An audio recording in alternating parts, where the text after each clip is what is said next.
Marriage. People call it a happy harbor, but history has proven a crueler truth. Sometimes the wedding is where the hell begins. Try to imagine. You walk into the ceremony, but the person standing beside you is so drunk he can barely stay upright. Or you discover that your husband never loved you.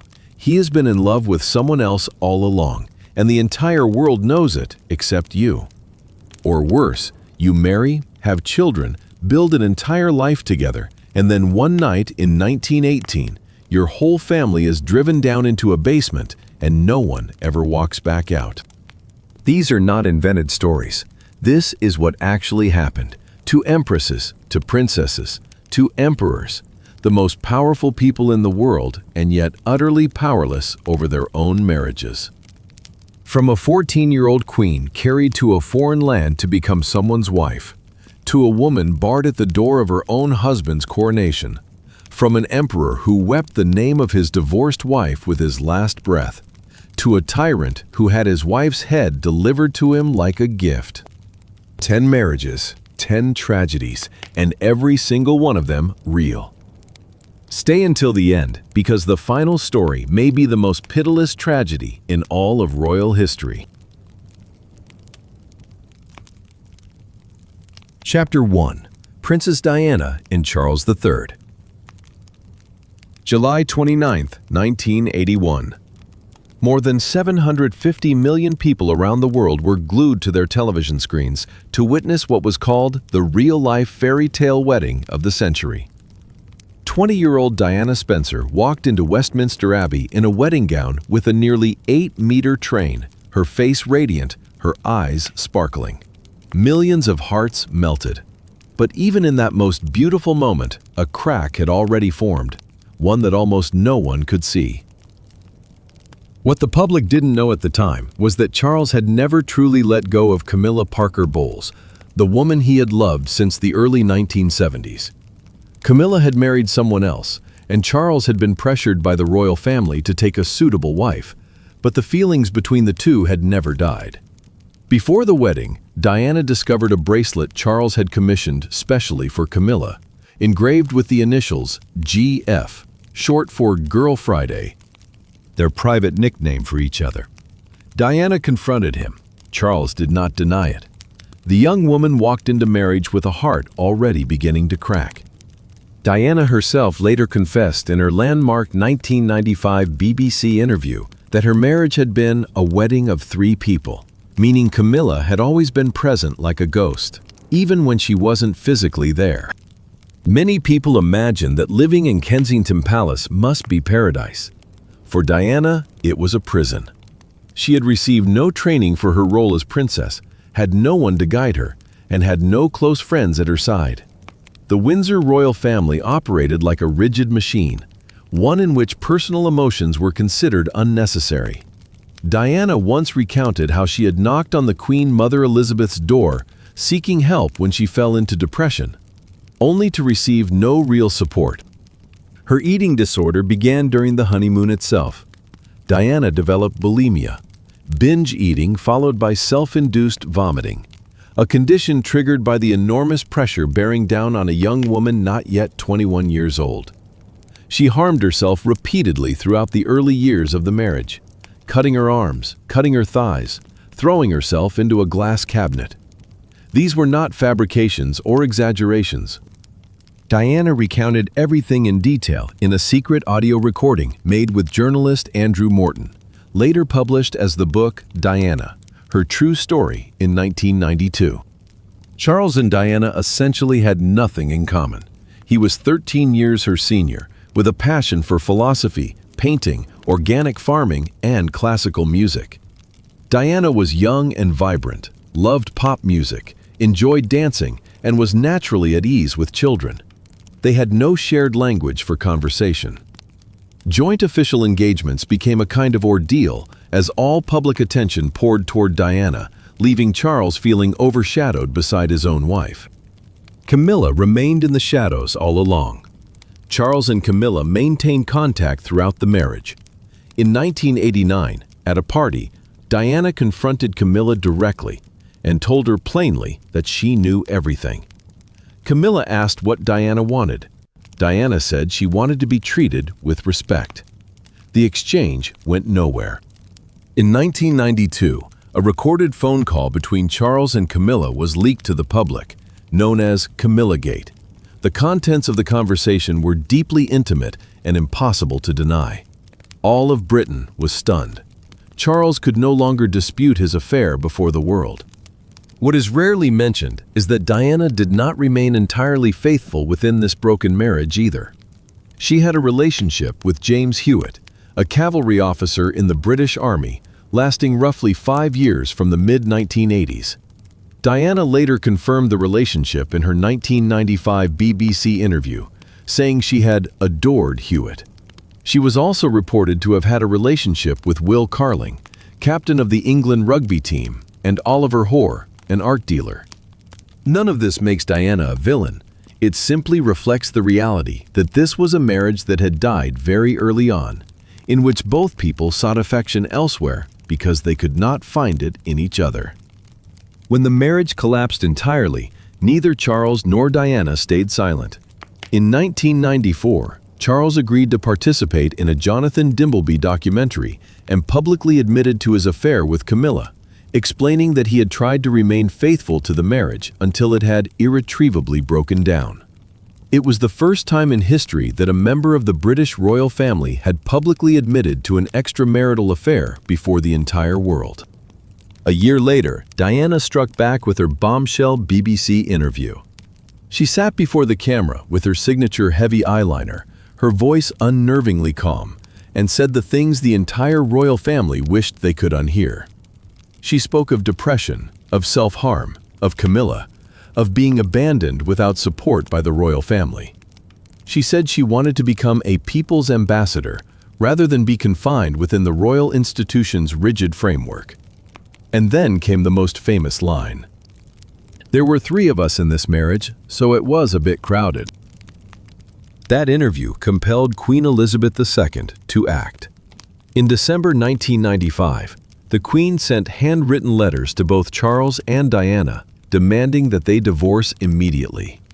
It was something without precedent in the history of the modern British monarchy. On August 28, 1996, the marriage was formally dissolved. Diana lost the title Royal Highness, but retained the title Princess of Wales.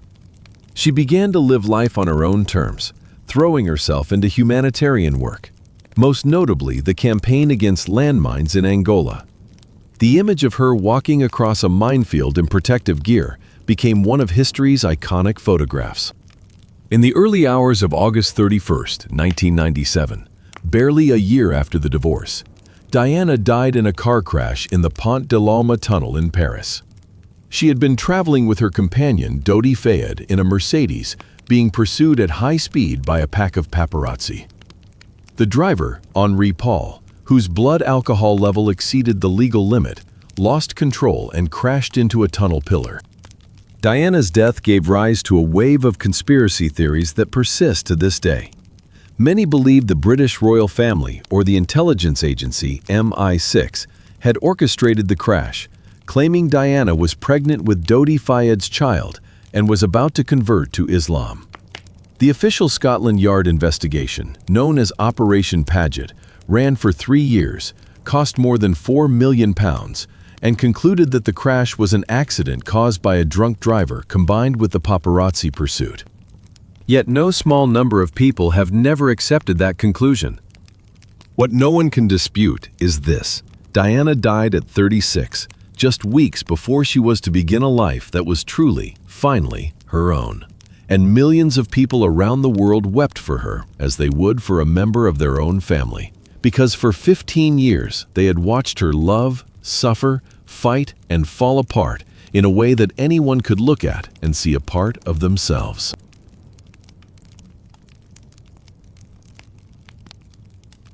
Chapter 2. Marie Antoinette and Louis XVI. In 1770, a 14-year-old Austrian girl named Maria Antonia crossed into France in a ceremony so strange it bordered on heartbreaking. According to diplomatic protocol, before she could officially set foot on French soil, she was required to remove every article of Austrian clothing she wore, including her undergarments, and be redressed entirely in French attire. She was permitted to keep nothing from her homeland, not even her beloved pet dog. It was the world's way of telling her, from this moment on, you are no longer Austrian. You are the property of France. That girl would become Marie Antoinette, the last queen of the French monarchy and one of the most misunderstood women in all of history. Louis Auguste, who would become Louis XVI, was 15 at the time, exactly 1 year older than Marie Antoinette. Their marriage was born of neither love nor personal choice.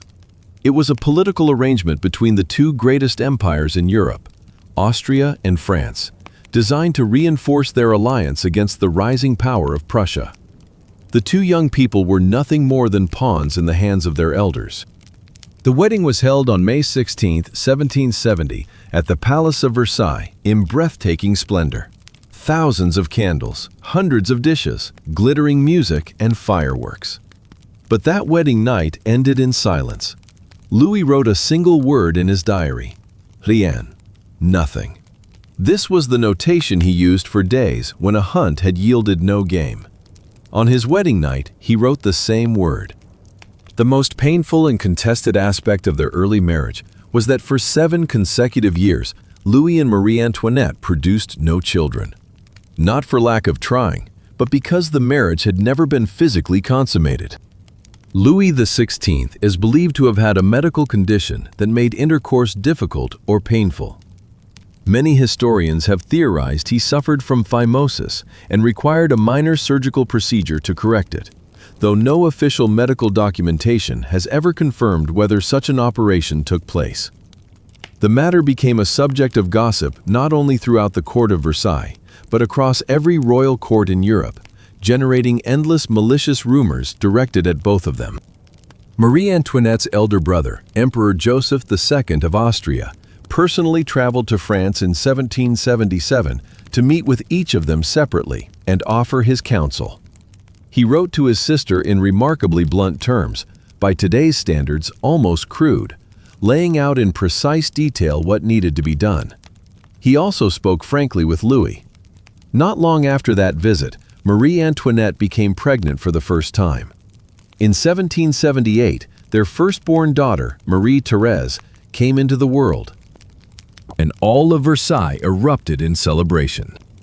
During those 7 long years of waiting and childlessness, Marie Antoinette filled the emptiness and loneliness with extravagant pleasures. Her obsession with fashion bordered on the pathological. Each morning, getting dressed was a ceremony that lasted hours, attended by dozens of ladies-in-waiting. She spent enormous sums on gowns, jewels, towering powdered wigs, and all-night parties at the Petit Trianon, the small palace the king had gifted to her alone. It must be said plainly, however, that the scale of Marie Antoinette's spending, while vast, was not the primary cause of France's financial crisis, as many people mistakenly believe. France was brought to near bankruptcy chiefly because it had poured colossal sums into supporting the American Revolution in order to weaken the British. The Queen's personal expenditures were but a single drop in a bucket already close to overflowing. But the public needed someone to blame, and she was the perfect target. The people of Paris began calling her Madame Deficit. Anonymous pamphlets were printed and distributed across the city, attacking her in the most vulgar and vicious terms imaginable. She was accused of conducting affairs with numerous individuals, men and women alike, most prominently the Swedish nobleman Count Axel von Fersen. Axel von Fersen was a handsome, refined Swedish aristocrat who first met Marie Antoinette at a masked ball in 1774 when she was just 18. Their close relationship endured for decades. Fersen left France on multiple occasions, traveling to America to fight in the Revolutionary War, and always returned. He was the only person outside the royal family permitted to visit them during their period of house arrest. Whether their relationship ever crossed the boundary of friendship remains a question historians continue to debate. Letters between them survive, but many key passages were deliberately blotted out or erased by someone, a fact that has only deepened the mystery. Some historians believe theirs was a genuine love. Others argue it was simply a deep friendship that was weaponized and exaggerated by the Queen's political enemies. In 1785, a scandal of enormous proportions erupted, one that nearly single-handedly destroyed whatever remained of Marie Antoinette's reputation in the eyes of the public. The bitter irony is that she was entirely innocent. The affair centered on an extraordinarily expensive diamond necklace, originally commissioned by the jewelers for King Louis XV as a gift for his mistress. The king died before paying for it, and the necklace had no buyer. A con artist named Jean de la Motte devised an elaborate scheme, forging Marie Antoinette's signature to convince Cardinal de Rohan that the Queen wished him to purchase the necklace on her behalf in secret. The Cardinal believed it entirely, signed the contract, and handed the necklace to Jean, who promptly sold it off piece by piece and vanished. When the fraud was exposed, all of Paris rushed to believe that the Queen herself had been complicit, or even the mastermind, despite the subsequent trial acquitting her completely. No evidence existed against her, yet the scandal killed Marie Antoinette's reputation among the French people all the same. From that point forward, whenever she appeared at the theater or in public, she was met not with applause, but with jeers and open humiliation. What is seldom acknowledged is that Louis XVI, though history has judged him a weak and indecisive king, was, by the standards of his time, a genuinely considerate and kind-hearted husband. He loved Marie Antoinette in his own way. He gave her the Petit Trianon, never interfered with her pleasures, and when the family was finally in danger, he stood by her side until the very end. Louis's failing was not a lack of affection, but a lack of the leadership ability that his particular moment in history demanded. He hesitated when decisive action was needed, retreated when he should have pressed forward, and allowed himself to be pulled in every direction by competing factions around him. He approved and then reversed a succession of economic reforms, leaving the French state unable to save itself before everything finally exploded. By 1791, with the revolution at its peak and the royal family under effective house arrest in the Tuileries Palace in Paris, Louis and Marie Antoinette resolved to attempt a secret escape abroad and appeal to foreign powers for help. It was Axel von Fersen who organized and financed the plan. On the night of June 20th, 1791, the entire royal family disguised themselves as servants and climbed into a large coach, setting off toward the border. The plan came agonizingly close to success, but unraveled at a small town called Varennes when a local resident recognized Louis XVI's face from a banknote. The family was arrested and escorted back to Paris in utter disgrace. On both sides of the road, thousands of people watched in chilling silence. Not a single cheer, not a single hat raised in greeting. The failed escape was the point of no return. From that moment, the French people no longer regarded Louis as a king struggling under pressure to adapt. They saw him as a traitor, a man who had attempted to flee and summon foreign armies to return and crush his own people. In August 1792, after the Tuileries Palace was stormed and overrun, the royal family was imprisoned in the Temple, a fortified tower in the heart of Paris. They lived in cramped rooms, under guard day and night, stripped of one privilege after another as the months wore on. On January 21st, 1793, Louis XVI was brought to the guillotine before a crowd of thousands at the Place de la Révolution. He was permitted a few final words before the blade fell. According to those present, he declared that he died with a clear conscience and that he forgave those responsible for his death. Then the drum roll swallowed everything. Marie Antoinette was kept in the temple for several more months, but the greatest anguish that came to her was not her husband's death. It was something more deliberately cruel. In the summer of 1793, her only surviving son, 8-year-old Louis Charles, was torn from her by force. She screamed, struggled, pleaded, but they dragged the boy from her arms regardless. The child was then held in isolation and coerced into testifying that his mother had committed indecent acts against him, a charge that was wholly fabricated and grotesque, later used against her at trial. In October 1793, Marie Antoinette was brought before the Revolutionary Tribunal. She was charged with treason, conspiring with foreign enemies, and, the most monstrous accusation of all, the sexual abuse of her own son. When that charge was read aloud, the woman who had already lost everything over the preceding months rose to her feet and spoke in a voice steady as iron. She appealed to the conscience of every mother present in that courtroom. For a few seconds, the entire chamber fell silent. But the verdict had been decided long before the trial began. She was found guilty and sentenced to death. On the morning of October 16, 1793, Marie Antoinette's hair was shorn, her hands bound behind her back, and she was placed in an open cart that carried her through the streets of Paris to the Place de la Révolution. She sat upright throughout the entire journey, no tears, no pleading. She was 37 years old. Her hair had turned completely white in the space of just a few months in prison. As she stepped onto the scaffold, she accidentally trod on the executioner's foot, and she turned to him and said, "Pardon me, sir, I did not do it on purpose." Those were the last words of Marie Antoinette. The most famous words ever attributed to Marie Antoinette are, "S'ils n'ont pas de pain, qu'ils mangent de la brioche."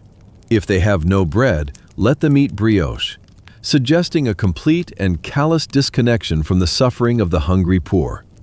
The phrase has become an enduring symbol of aristocratic indifference. The problem is that most historians today agree Marie Antoinette almost certainly never said it. The line appears in the memoirs of the philosopher Jean-Jacques Rousseau, written around 1765, when Marie Antoinette was 9 or 10 years old and still living in Austria, having not yet set foot in France. Rousseau attributed it to a great princess without naming anyone specifically. It was pinned on Marie Antoinette simply because she was too perfect a target to leave unused. This is the double tragedy of Marie Antoinette. She was punished for her genuine failings, punished for crimes that were invented, and punished for words she never even spoke. She became the symbol of everything the French people despised, and that alone was sufficient to destroy her, regardless of the truth. 2 centuries after her death, history has begun to look back at Marie Antoinette with somewhat clearer eyes. Not to excuse her extravagance, but to recognize that she was a 14-year-old girl thrust into a position no one had prepared her for, living within a system that permitted no one to truly understand her, and who ultimately died for the sins of an entire regime of which she was only a very small part.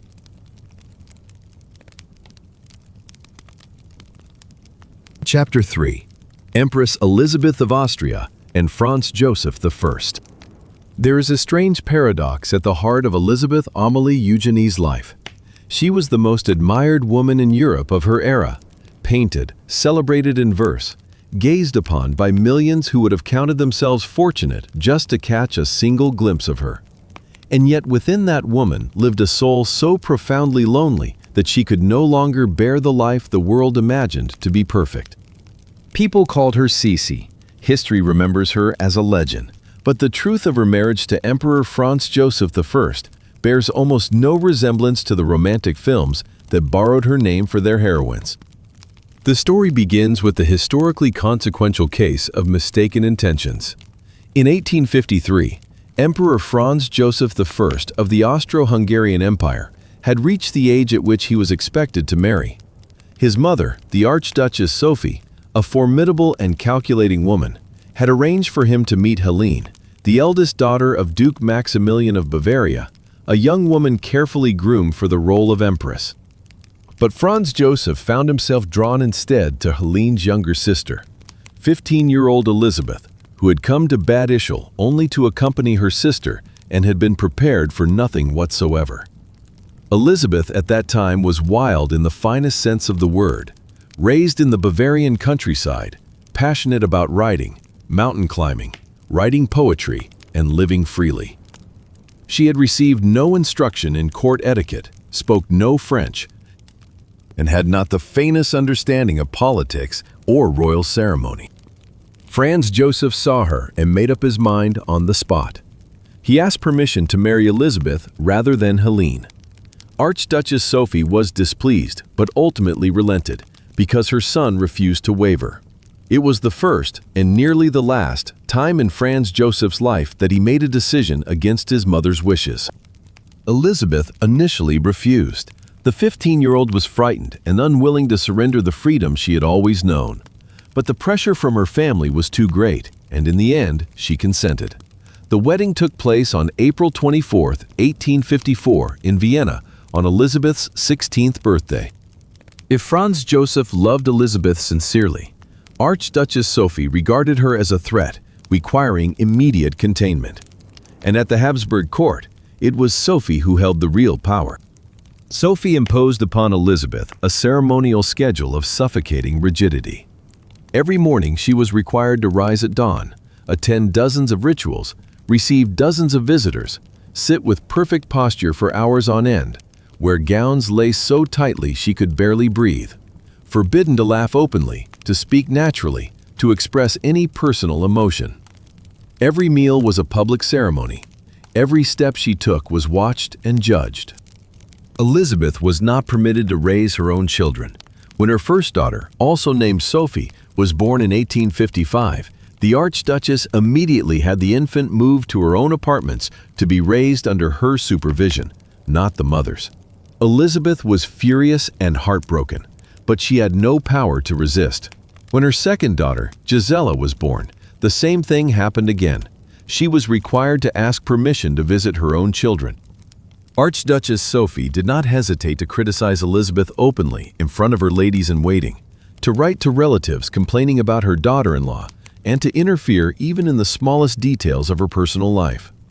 In private correspondence, Sophie called Elizabeth a wretched wife and lamented that Franz Joseph should have married someone else. Faced with all of this, Franz Joseph chose silence. He loved his wife, but for many years he remained emotionally and politically dependent on his mother, and he never stepped forward to defend Elizabeth with any real decisiveness. Elizabeth experienced this as a quiet betrayal, more painful in its way than any harsh word ever spoken aloud. In 1857, Franz Joseph decided to bring the whole family to Hungary on an official tour. Their two young daughters, Sophie and Gisela, were taken along despite Elizabeth's anxiety about their health on such a long journey. Her fears proved justified. In Budapest, both children fell gravely ill with intestinal infections. Gisela recovered, but Sophie, Elizabeth's firstborn, died there at just 2 years of age. Elizabeth was shattered. She blamed herself for allowing her daughter to make the journey, but in a particularly cruel irony, because she had never been permitted to raise her own children in the first place, she had never fully had the authority to decide whether they should travel at all. That grief became a wound in her soul that never healed. After the death of her eldest child, Elizabeth began exhibiting symptoms that would today be recognized as severe depression. She wept frequently, stopped eating, refused to attend ceremonies, and shut herself away in her rooms. The court and the press observed and judged.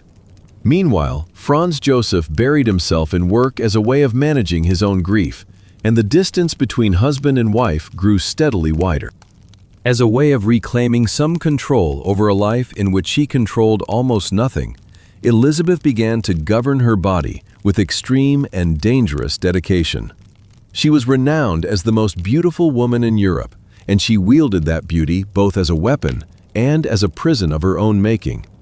She maintained a waist of 50 centimeters across several decades through a regimen of dieting so severe it bordered on the life-threatening. On her strictest days, she consumed nothing but fresh beef juice and milk. She exercised for hours each day, using equipment installed directly in her bedroom. She rode until she was near collapse. She walked at a pace so rapid that her attendants could not keep up. Her hair fell to her ankles and was so heavy it gave her chronic headaches. Washing and styling it took several hours each time.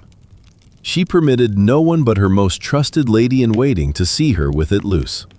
From the mid-1860s onward, she refused all public photography, declaring that no image could capture her likeness adequately. These behaviors are today widely assessed by psychologists as consistent with disordered eating and obsessive-compulsive tendencies, rooted in immense pressure and the total loss of agency over her own existence. Gradually, Elisabeth found ways to reclaim her freedom through channels the court could not entirely block. She learned Hungarian and began openly expressing her affection for that nation. Not by accident, as Hungary at that time was demanding autonomy from the Austrian Empire. The Empress publicly aligning herself with the Hungarian cause was a political statement large enough to infuriate the Vienna court and endear her to the Hungarian people as something close to a goddess. In 1867, when the Austro-Hungarian Compromise was formalized, Elisabeth had played no small role in the behind-the-scenes lobbying that made it possible. She used her emotional connection with Hungary as a bargaining chip, exchanging her influence for greater personal freedom. She began to travel more and more, for longer and longer stretches. First weeks, then months, until eventually she was absent from Vienna for years at a time. She traveled to Corfu and had a small palace built there, which she named the Achilleon, inspired by the mythological hero Achilles, a being of invincible strength who nonetheless carried a vulnerable heel. Franz Joseph wrote to her faithfully, tender, longing letters inquiring after the smallest details of her days. He accepted his wife's absence with a patience that puzzled many, perhaps because he understood that he could not give her what she needed, and that keeping her by force would only deepen the misery of them both. While Elisabeth wandered across Europe, Franz Joseph was not entirely alone. He maintained a long-standing relationship, relatively open within aristocratic circles, with an actress named Katerina Schratt, who became his closest companion and confidant in the later years of his life. What makes this arrangement unusual is that Elisabeth appears to have known about it and not objected, and there is evidence suggesting she actively encouraged the friendship between her husband and Katerina. Viewing it as a way of relieving emotional burdens she was no longer capable of sharing with him herself. This is one of the most enigmatic and debated aspects of their relationship. Many historians argue that by the end of their lives together, they had arrived at something that might be called a cold peace, no longer demanding anything of one another, yet still connected by some thin and fragile thread. If the loss of her firstborn daughter had been the first wound, then the death of Crown Prince Rudolf in 1889 was the final blow that broke Elisabeth entirely. Rudolf, her only son and heir to the throne, was the child she had always been closest to. He had inherited from his mother a sensitive nature, a sharp intellect, and a tendency toward depression. From his father, he had inherited the helplessness of a man who could see clearly what was wrong with a rigid system, but found himself powerless to change it. On January 30th, 1889, Rudolf was found dead at the Meerling hunting lodge, alongside his young companion, Baroness Mary Vetsera, who was just 17 years old. Both had died from gunshot wounds. The official court version held that Rudolf had shot Mary and then turned the gun on himself, following a severe mental breakdown brought on by prolonged addiction to alcohol and morphine. But the truth behind Meerling remains one of the greatest unsolved mysteries of 19th century European history. Many documents relating to the incident were destroyed or sealed for decades. Some theories hold that it was a political assassination staged to look like suicide, given Rudolf's progressive politics and contacts with certain opposition factions. Others suggest it was a mutual suicide pact between two people whose love could not be countenanced by the society in which they lived. None of these theories has ever been fully proven. Elisabeth received the news of her son's death in an act of brutal abruptness, told hurriedly with no preparation. She went silent for several minutes, then composed herself in a manner that frightened those around her more than any breakdown could have. From that day forward, she wore mourning black for the rest of her life and never wore color again. The smile that had always been rare on her face vanished entirely. After Rudolf's death, Elisabeth stopped pretending to belong anywhere or to anyone. She traveled without ceasing, to Greece, North Africa, England, Ireland, Switzerland, moving constantly as though trying to outrun herself. Her attendants recalled that even in her 50s, she walked at a punishing pace and regularly left her entire entourage behind. In those years, she read widely and wrote prolifically, poetry composed under a secret pen name, most of it dark and desolate, the expression of a soul that had lost its will to hold on. She told those closest to her that she did not fear death, and in fact welcomed it. On September 10, 1898, Elisabeth was in Geneva, Switzerland, preparing to board a steamboat to Montreux. As she walked along the lakeside with her trusted lady-in-waiting, a man named Luigi Lucchesi suddenly rushed at her and drove a sharpened needle file into her chest. Lucchesi was an Italian anarchist who had plotted to assassinate any European royal he could reach. Elisabeth was simply the first one he encountered. The wound was so small and so deep that no one initially realized she had been stabbed. Elisabeth stood up on her own, asked what had happened, and continued walking to the boat. Only when she collapsed unconscious on the deck did someone open her clothing and find the wound. She died hours later from cardiac compression caused by internal bleeding. Elisabeth was 60 years old. When news of his wife's death reached Franz Joseph, then 68 years old, he sat in silence for a long moment and then said quietly, "Nothing has been spared me." He lived another 18 years after Elisabeth's death, alone in the Schönbrunn Palace, waking at 4 in the morning each day and working himself to exhaustion, perhaps because he no longer knew what else to do. The portrait of Elisabeth that hung in his private study was not an image of the Empress in magnificent ceremonial dress. It was a portrait of the 16-year-old girl he had first seen at Battershall and immediately loved. The free, wild girl he had brought into a palace and, without ever meaning to, turned into a prisoner. Their marriage lasted 44 years, through bereavement, war, revolution, and tragedy. But the question that no one can answer with certainty is whether, in all those 44 years, the two of them were ever truly happy together, even for a single, fleeting moment. Franz Joseph surely was, at least in the beginning. As for Elisabeth, her answer was sealed inside her secret poems, her journeys without destinations, and those eyes that stared into every camera lens with what witnesses always described as a nameless sadness that no one at court ever dared ask about.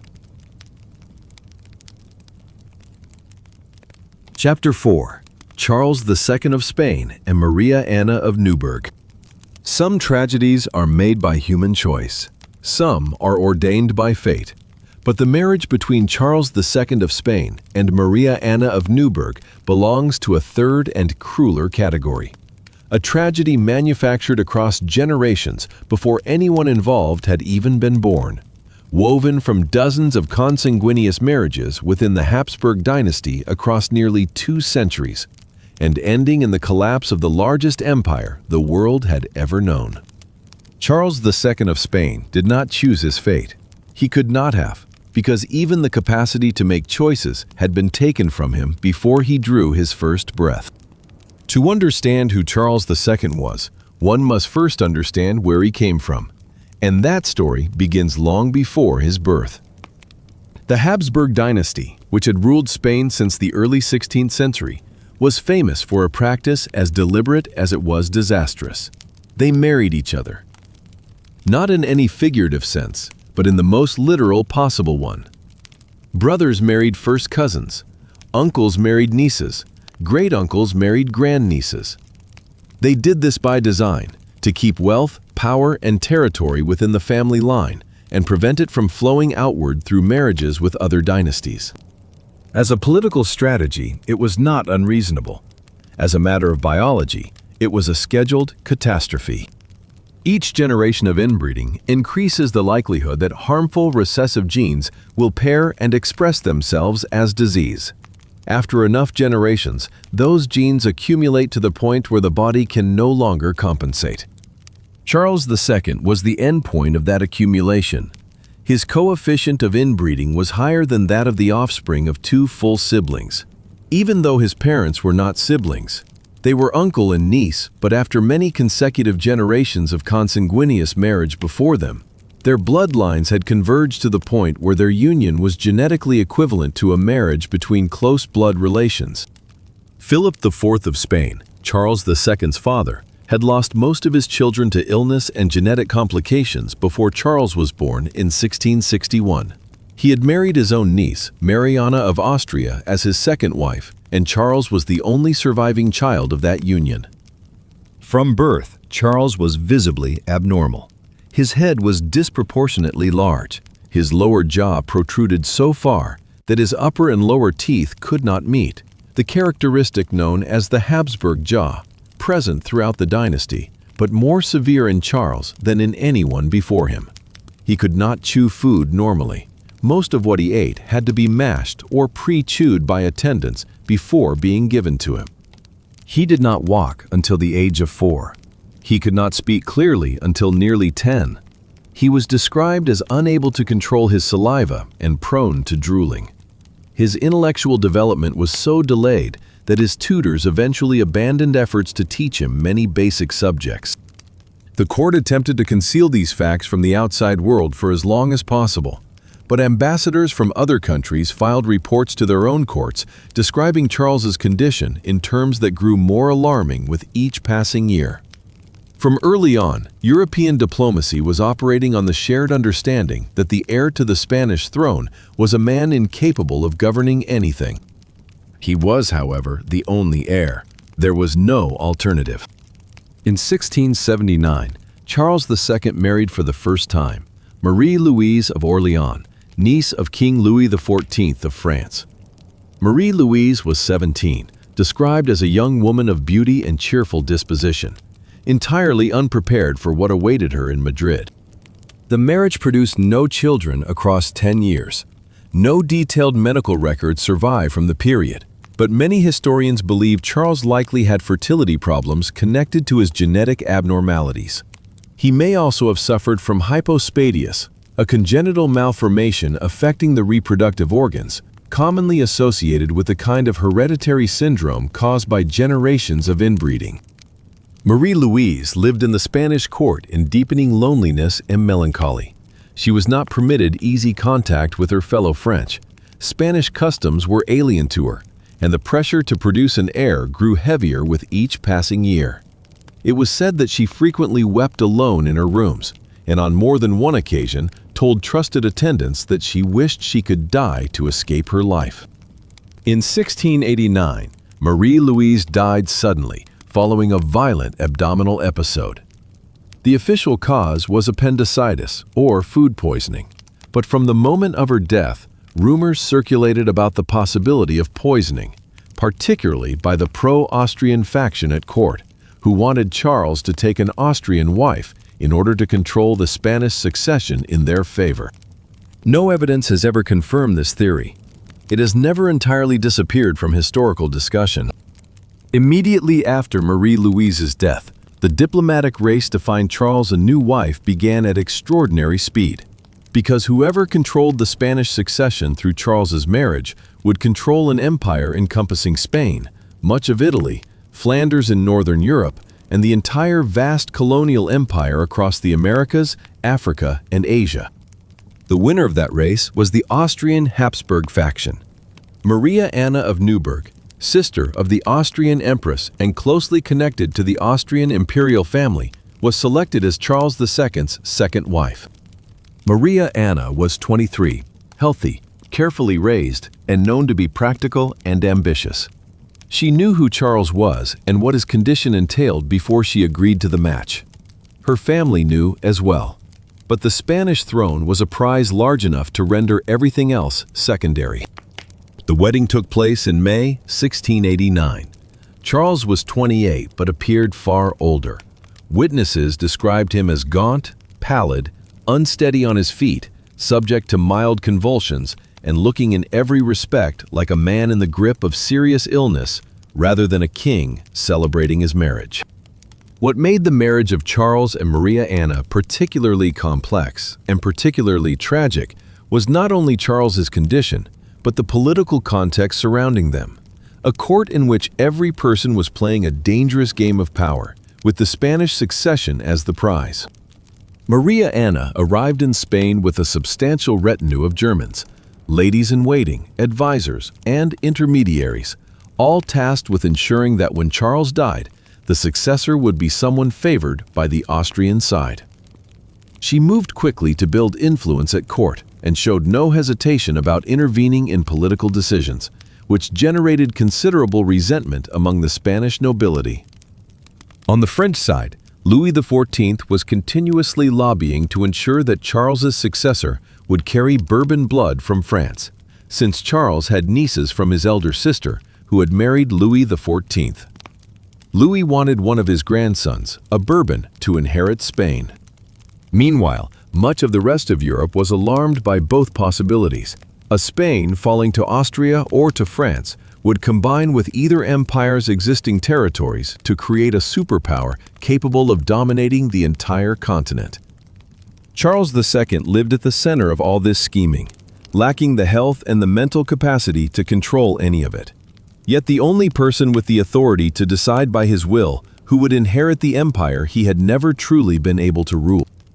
The domestic life of Charles and Maria Anna is a subject historians approach carefully, since direct documentation is scarce, and most of what survives comes from people with political interests in framing the situation favorably for their own faction. What is clear is that this marriage, like Charles's first, produced no children. Maria Anna attempted to conceive, and by some accounts, may have experienced at least one early miscarriage. The absence of children made the succession question more urgent with every year that Charles aged, and his health declined further. On a personal level, no major recorded conflict exists between Maria Anna and Charles. She cared for him during his illnesses, and Charles was essentially dependent on her and those around him to carry out daily functions he could not manage himself. But this was not a marriage between two ordinary people, where affection and mutual understanding might develop across shared time.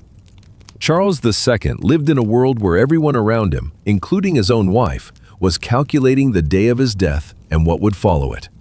In that context, no one was genuinely concerned with Charles as a human being. He was useful to them as an instrument. Charles II's epithet, El Hechizado, meaning the bewitched or the hexed, reflects how his contemporaries understood his condition. In 17th century Spanish society, where the Catholic Church held absolute authority and belief in magic, sorcery, and demonic intervention was entirely mainstream. The abnormalities Charles presented were interpreted not through medicine, but through the supernatural. In 1698, as Charles entered a period of particularly severe decline, the Spanish Inquisition was commissioned to investigate whether someone had used witchcraft to afflict him. The investigation concluded that Charles had been hexed at the age of 14 through a spell introduced into a cup of chocolate he had drunk. This may sound absurd by modern standards, but it is important to understand that 17th century Spaniards believed it genuinely. Charles believed it himself. He underwent exorcism rites, drank holy water, wore amulets, and performed every remedy that the church and its clergy recommended to combat the curse.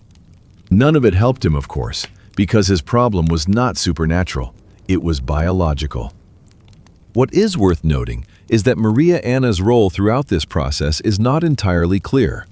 She supported the investigation and the rites, perhaps out of genuine belief, perhaps because she had no alternative in the social context of the time, or perhaps because she recognized in it a means of keeping Charles dependent on her and the people she controlled in his final months. The final years of Charles II's life, roughly 1697 to 1700, constitute the most diplomatically fraught period in 17th century European history. Every major power knew Charles was dying, and all were competing to shape who would be named in his will. Maria Anna, supported by the Austrian ambassador and the pro-Austrian court faction, lobbied strenuously for the succession to pass to Archduke Charles of Austria, which would keep the Spanish Empire within Habsburg hands. But there was a legally peculiar complication. The very succession laws of Spain, drafted by previous Habsburg rulers to prevent the empire from passing to foreigners, pointed to the descendants of Charles's elder sister, who had married Louis XIV of France, as the most legally legitimate heirs, which meant that the most legally valid heir, according to the law, was a French Bourbon prince, precisely the outcome the Austrian side most wished to prevent. Charles II, who had never in his entire life made any genuinely consequential independent decision, suddenly became the one person who could change everything with a single signature on a will. The last months of Charles II's life form a picture of almost unbearable pathos. He was in a state of total physical collapse, tormented by an accumulation of illnesses that the physicians of his era could neither correctly diagnose nor effectively treat. The post-mortem record compiled after his death describes a body destroyed in almost every system. An abnormally enlarged heart, decomposed lungs, degenerated kidneys, serious damage to liver and spleen, and a brain filled with fluid. These descriptions, recorded in the crude medical language of the 17th century, make clear that this was a man who had been gravely ill from birth and whose body had never had the capacity to function normally. All the while, around his sickbed, the battle over the will continued without pause. Maria Anna visited and urged him to leave the empire to the Austrian candidate. The French side worked through other channels. The Pope sent letters advising Charles to consider the stability of Europe and of the Catholic faith. Ambassadors from 10 countries waited outside the palace in Madrid for any news. One of the strangest recorded moments from this period is that Charles, though dying and barely capable of movement, was brought to visit the royal tombs to pay his respects to his ancestors, on the advice of clergy who suggested this might restore his health or at least allow him to die in peace. It was said that when he stood before his mother's coffin, Charles ordered the lid opened so he could look on her face one last time. This detail appears in many historical accounts as evidence of his deeply unstable state of mind in his final months. On October 2, 1700, just 1 month before his death, Charles II signed his final will. His decision left everyone astounded, and Maria Anna and the Austrian faction most of all. Charles left the entire Spanish Empire to Philip, Duke of Anjou, a grandson of Louis XIV and a bearer of French Bourbon blood. His single condition was that the Spanish Empire be kept intact and undivided, and that it remain separate from France even under a shared ruler. Why Charles arrived at this decision, after years of pressure from his wife and the Austrian faction, remains a subject of historical debate. Some historians argue he was persuaded by Spanish advisors who recognized that the most legally legitimate heir under existing succession law was the Bourbon claimant, and that resisting that would lead only to war. Others point to the influence of the Pope, who wanted the Spanish Empire kept whole. Still others suggest this was a decision Charles made in the rare moment of clarity, on the basis of his own understanding of the succession laws. What is clear is that Maria Anna did not know in advance and was entirely shocked when she heard. Everything she had spent years building, her influence, her networks, her lobbying, had collapsed with a single signature. Charles II died on November 1, 1700, at the age of 38, but looking and feeling like a man exhausted far beyond twice that age. He died on All Saints' Day, which many people at the time interpreted as a divine signal about the significance of the moment. He left no children. He was the last of the Spanish Habsburg line after nearly 2 centuries of rule. With his death, a chapter of history closed. But what followed was among the most catastrophic and blood-soaked periods in European history. The War of the Spanish Succession erupted in 1701 and continued until 1714, drawing in most of Europe's major powers: France, Austria, England, the Dutch Republic, Prussia, and others. Hundreds of thousands of people died. The map of Europe was redrawn entirely. Spain lost most of its European territories outside the Iberian Peninsula. All of it began with a dynasty that decided not to marry outside itself, and ended with a child born into a body that never had the capacity for a normal life. Maria Anna lost her standing as queen the moment Charles died and Philip V's new court came to power. Philip V bore her no goodwill, having been the target of her lobbying against him in the years before Charles's death.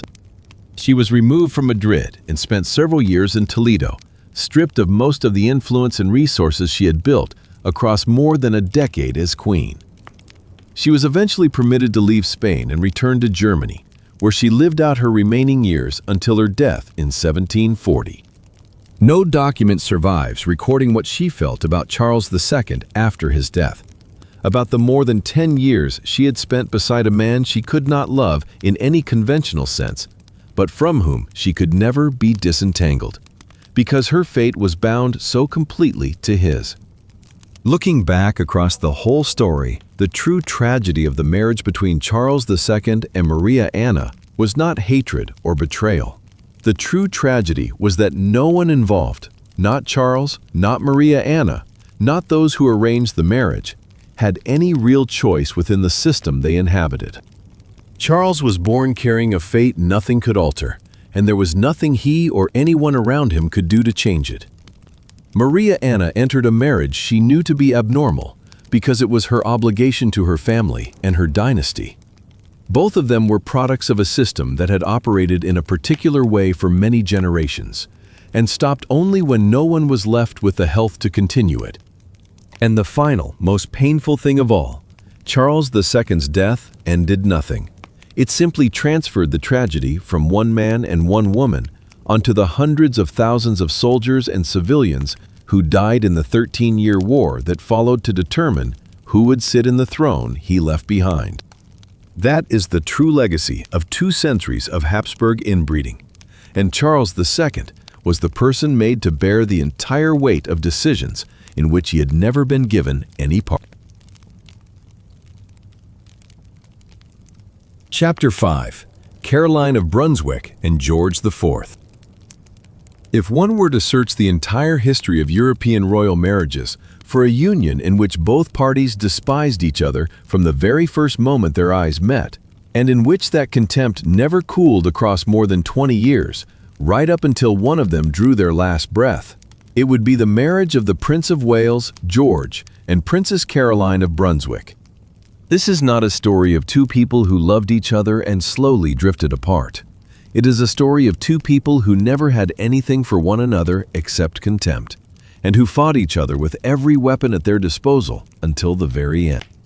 To understand why George consented to marry Caroline at all, one must know a truth that few royal households care to advertise. George married for money, or more precisely, to escape debt. The Prince of Wales had grown into a man of extravagant generosity in the worst sense of that phrase. He spent without restraint on clothing, parties, palaces, mistresses, and gambling. By the mid-1790s, his debts had risen to approximately £630,000, a staggering sum equivalent to tens of millions of dollars today. The British Parliament refused to settle his debts unless he agreed to marry legally and produce an heir to the throne. George had already entered into a secret marriage with the woman he genuinely loved, Mrs. Maria Fitzherbert, a Catholic widow. That marriage violated both the Royal Marriages Act and the Act of Settlement on account of her religion, making it legally void. But in George's own heart, Maria was his true wife. Taking Caroline was nothing more than a transaction to clear his ledger. The woman selected for that transaction was Caroline Amelia Elisabeth of Brunswick, George's first cousin, 27 years old, unmarried, and described in diplomatic dispatches sent to London as cheerful and forthright in character, but lacking in refinement and with little apparent regard for personal hygiene. That last detail would become one of the seeds of the catastrophe to come. Lord Malmesbury, dispatched to Brunswick to escort Caroline back to England, spent the long journey attempting to prepare her for the expectations of the British court. He gently suggested that she might bathe more frequently and change her undergarments daily. Caroline listened, then burst out laughing as though it were the funniest thing she had ever heard. On April 5, 1795, Caroline met George for the first time at St. James's Palace in London. The moment George entered the room and laid eyes on her, he turned to Lord Malmesbury and said in French, making no effort to lower his voice, "Harris, I am not well. Pray get me a glass of brandy." He then left the room. Caroline, left standing alone after her fiancé had walked out to fetch a drink, turned to Lord Malmesbury and asked, "Is he always this fat? I thought he was better looking in his portraits." That was their first meeting. George later told friends that he had consumed 3 bottles of brandy before the wedding to summon the courage to enter the church. Those present at the ceremony on April 8, 1795, recalled that George appeared pale, trembling, and red-eyed throughout. Whether from drink, from weeping, or from both, no one could say for certain. At one point during the service, he sank to his knees before the officiating clergyman and had to be physically pulled back to his feet. What is remarkable, given the depth of their mutual revulsion, is that George and Caroline managed to conceive a child at all. They lived together in any real sense for approximately 3 weeks after the wedding, just long enough for Caroline to fall pregnant. In January 1796, their daughter Charlotte was born.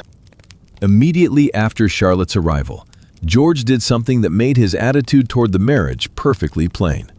He rewrote his will, leaving his entire estate to my true wife, Mrs. Maria Fitzherbert, and to Caroline, his legal wife, he left exactly 1 shilling. He sent a copy of the will to Caroline to read. After that, George virtually never lived with Caroline again. He returned to Maria Fitzherbert and resumed the life he had led before the wedding, while Caroline was granted her own residence at Blackheath on the outskirts of London to live as she pleased. If George openly lived with his mistress, Caroline had no intention of sitting quietly and waiting. At Blackheath, she ran a lively social salon, welcoming guests of every sort, from the aristocracy to artists and intellectuals. She had a reputation as a witty, free-spirited woman who cared nothing for the codes of etiquette that English high society treated as sacred. But that very freedom quickly became ammunition in her enemies' hands. In 1806, a faction launched what became known as the Delicate Investigation, a formal inquiry into Caroline's moral conduct. The central accusation was that she had borne an illegitimate child with a man named William Austin, a boy she had taken openly into her home and lavished with affection. The investigation ultimately established that William Austin was an orphan whom Caroline had charitably adopted, not her biological son. But the process had surfaced a stream of testimony from her acquaintances describing late-night parties, male visitors, and remarks considered unbecoming. Caroline was not convicted, but her reputation had been damaged enough for George to continue deploying against her in the years that followed. Meanwhile, their daughter Charlotte was growing up in circumstances that could generously be called unusual. George controlled her upbringing and restricted Caroline's access to her daughter to the bare minimum, a supervised visit once a week. Charlotte grew up loving her mother and resenting her father. When she came of age to have any say in her own future, she openly sided with her mother in the war against George, which only deepened an already bitter estrangement between father and daughter. Charlotte would later marry Leopold of Saxe-Coburg and Gotha, who became King Leopold I of Belgium. In 1814, Caroline resolved to leave England and travel the continent, partly because she had grown thoroughly exhausted by a life of surveillance and public vilification in London. She traveled to Italy, Greece, and elsewhere, living on her own terms, without regard for what anyone thought. It was during these travels that she developed a close friendship with an Italian man named Bartolomeo Pergami, who had originally been engaged as her courier, but quickly became her constant companion. In 1820, King George III died, and the Prince of Wales became George IV, King of England. That meant Caroline was now, officially, Queen of England, despite being in Italy, and despite her husband's absolute horror at the prospect. George moved immediately to prevent what he considered a catastrophe. He pressed Parliament to pass a special measure known as the Bill of Pains and Penalties, whose explicit purpose was to examine Caroline's conduct with Pergami during her years abroad, and if she could be found guilty, to strip her of her title and dissolve the marriage. Caroline chose to return to England and fight rather than accept the situation in silence. Her arrival in London triggered a public storm that no one had anticipated. The people of London, who had long since grown weary of George IV and his extravagant, imperious ways, poured into the streets to greet Caroline like a returning hero. Her carriage was escorted by tens of thousands of cheering people. In several places, crowds stopped the carriages of those suspected of supporting George, and forced them to remove their hats in salute to Caroline. The proceedings opened in the House of Lords in August 1820, in effect, a trial before the full assembly of England's peers. The prosecution called a series of Italian witnesses who described what they claimed to have witnessed between Caroline and Pergami aboard ships, in tents, and in hotels across Europe. Caroline's defense counsel, Henry Brougham, one of the most brilliant lawyers in England, dismantled each witness in turn, exposing contradictions and raising pointed questions about whether they had been paid for their testimony. The proceedings stretched across several weeks and became the most compelling spectacle in England that year. The press reported every detail, every question asked, every answer given. The nation sided with Caroline and ridiculed George. In the end, though the Lords passed the bill by a narrow majority, Prime Minister Lord Liverpool withdrew it from the legislative process, having concluded it would be defeated in the House of Commons. George IV had failed utterly in his legal campaign to be rid of his wife. That evening, the crowds of London celebrated by lighting torches and smashing the windows of any household that had not placed a candle in the window to honor Caroline. But George would not accept defeat. He prepared for his coronation on July 19, 1821, at Westminster Abbey, and issued an absolute command that Caroline was not to be admitted. Personal invitations were issued to every guest, and none bore the Queen's name. Caroline decided to come regardless. On the morning of July 19th, she arrived at Westminster Abbey in full royal dress and demanded entry. She was turned away. She went around to another door, turned away again. She tried a third entrance, turned away once more. And so it went. While inside the Abbey, the coronation proceeded in full magnificence. Outside it, the Queen of England moved around the building in her complete ceremonial dress, knocking at one door after another, turned back by guards each time, while the crowds outside looked on. There were jeers, there were shouts, but nothing that anyone could do would change what was happening. In the end, Caroline turned and went home. No account survives of the expression on her face. Just 3 weeks after the scene at Westminster Abbey, on August 7, 1821, Caroline suddenly fell gravely ill after attending the theater. She was struck by violent abdominal pain, a high fever, and rapidly declined. On August 7, 1821, she died, just 53 years old.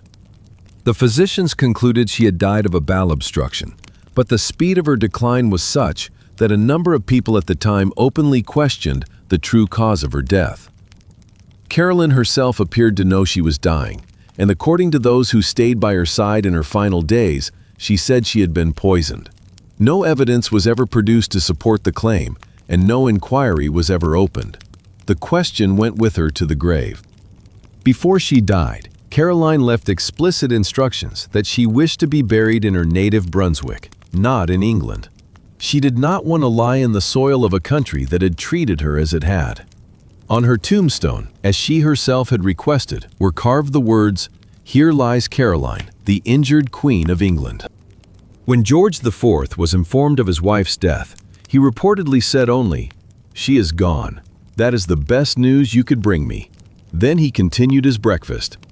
Looking back across the whole story, the question most worth sitting with is not who was right and who was wrong in the 20-year war between George and Caroline, but why it was ever allowed to happen in the first place. These two people were placed in a room together because of a financial decision. Neither was consulted, neither was prepared, and there was no practical reason on earth to suppose they could ever be compatible. George was a vain, aesthetically refined man whose concern for appearances bordered on the obsessive. Caroline was impulsive, carefree, and utterly indifferent to the conventions that George considered the very foundations of civilized life. Neither of them was simply a villain. Caroline genuinely cared about the poor, genuinely loved her daughter Charlotte, and showed real courage in standing alone against a power structure that had trained all its guns on her. George, though history has judged him harshly, made genuine contributions to British art and architecture, and in a certain sense, being forced into a marriage with someone he did not love was its own form of misfortune. But when two misfortunes of that kind collide within an unwanted marriage, the result is 26 years of hatred, public humiliation, legal warfare, and mutual destruction, played out in full view of all England and all of Europe. Charlotte, their only child, died in 1817 giving birth, spared from witnessing the most wretched final chapter of her parents' marriage. Perhaps that is the one merciful thing in the entire story. Chapter 6. Nicholas II of Russia and Alexandra Feodorovna. Some marriages are unhappy because two people do not love each other. Some are unhappy because one betrays the other. But the marriage of Tsar Nicholas II and Alexandra Feodorovna belongs to a rarer and far more agonizing category of tragedy. Two people who loved each other genuinely, who remained faithful to each other until their last breath, and yet whose very love and the decisions that love produced dragged a great empire into the abyss and killed their entire family in a dark basement. This is a story about how love is sometimes not enough to save anything at all. Nicholas, then Crown Prince of Russia, first met Alex of Hesse, a German princess, in 1884, when both were children attending her elder sister's wedding in Russia. Nicholas was 16, Alex was 12. No one imagined it was a meeting that would change history. In 1889, when Alex visited Russia for a second time, Nicholas was 21 and utterly captivated by the blue-eyed, golden-haired German girl. He wrote in his diary that his dream was to marry Alex and that he could not imagine his life beside anyone else. His father, Tsar Alexander III, did not agree. He had his own plans for his son, preferring Nicholas to marry a French princess or someone of clear strategic value to Russia. Alex of Hesse, despite her noble lineage, had no place in those calculations. Nicholas waited patiently and pursued her across several years, a persistence rarely seen in the crown prince, who could have had virtually anyone he chose. For her part, Alex initially refused for a reason more serious than mere lack of feeling. She had been raised a Lutheran, and converting to Russian Orthodoxy, a non-negotiable condition for becoming Empress of Russia, was something she regarded as a betrayal of her religious convictions. She refused not once, but many times, even as her feelings for Nicholas continued to grow. Finally, in 1894, when Alexander III fell gravely ill and it became clear he did not have long to live, he gave his blessing for the engagement. The practical reason was simple. There was no longer time to find anyone else. Alex, after months of inner struggle, agreed to convert and took the name Alexandra Feodorovna in the Orthodox faith. The wedding took place on November 26, 1894, just weeks after Alexander III's death.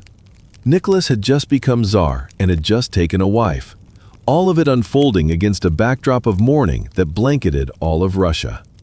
Alexandra would later say that she felt she had entered both married life and royal life to the sound of funeral bells, and that premonition never left her. What cannot be denied and cannot go unmentioned is that Nicholas and Alexandra genuinely loved each other in a way that very few royal couples of their era ever had. The letters they exchanged across decades, particularly during the long stretches when Nicholas was away at war, are evidence impossible to fabricate of a deep and sincere attachment. Nicholas called Alexandra Sonny in all his letters. He wrote to her every day when absent, sharing the smallest details of his life, asking after each child by name, expressing a longing he never tried to conceal. Alexandra wrote back with equal warmth, addressing him as "my darling Nicky" and signing herself "your little wife." They had 4 daughters, Olga, Tatiana, Maria, and Anastasia, born between 1895 and 1901, and finally a son, Alexei, born in 1904. Their family was known for a closeness and warmth unusual by royal standards. They were photographed together often, went on picnics, played games, and lived the ordinary moments that few ruling families ever permitted themselves. But it was precisely that warmth and ordinariness that formed part of the problem. Nicholas and Alexandra lived inside a private bubble of domestic happiness, while outside that bubble, an enormous empire was beginning to shift and crack. On August 12, 1904, Alexandra gave birth to the long-awaited son. All of Russia rejoiced, but the joy was quickly swallowed by a terror that only Nicholas and Alexandra knew. Alexei had hemophilia, a hereditary condition in which blood cannot clot properly after injury. Even a minor cut or an ordinary fall could trigger unstoppable internal bleeding, particularly dangerous in the joints, causing extreme pain and potentially death. There was no cure at the time, and the doctors were nearly powerless. Alexandra was the carrier of the gene, having inherited it from her maternal grandmother, Queen Victoria of England. She did not know this until Alexei was diagnosed.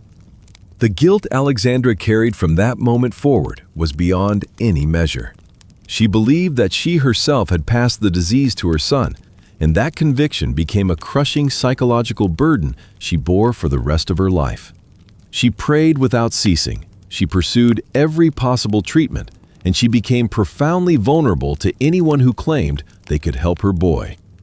The royal family maintained absolute secrecy about Alexei's illness from the public. This created an ever-widening gulf between the imperial family and their subjects. Because the strange decisions Alexandra made about schedules, about who was permitted access to the family, and about the household's increasingly withdrawn behavior were never explained to anyone. Grigory Rasputin entered the lives of the Romanovs in 1905, introduced as a man of God, a wandering mystic from Siberia with a reputation for healing and prophecy. Alexandra received him with initial skepticism, but came to trust him completely after witnessing what she believed to be a miracle. The episode retold most often concerns the autumn of 1912, when Alexei suffered a fall and internal bleeding that could not be stopped.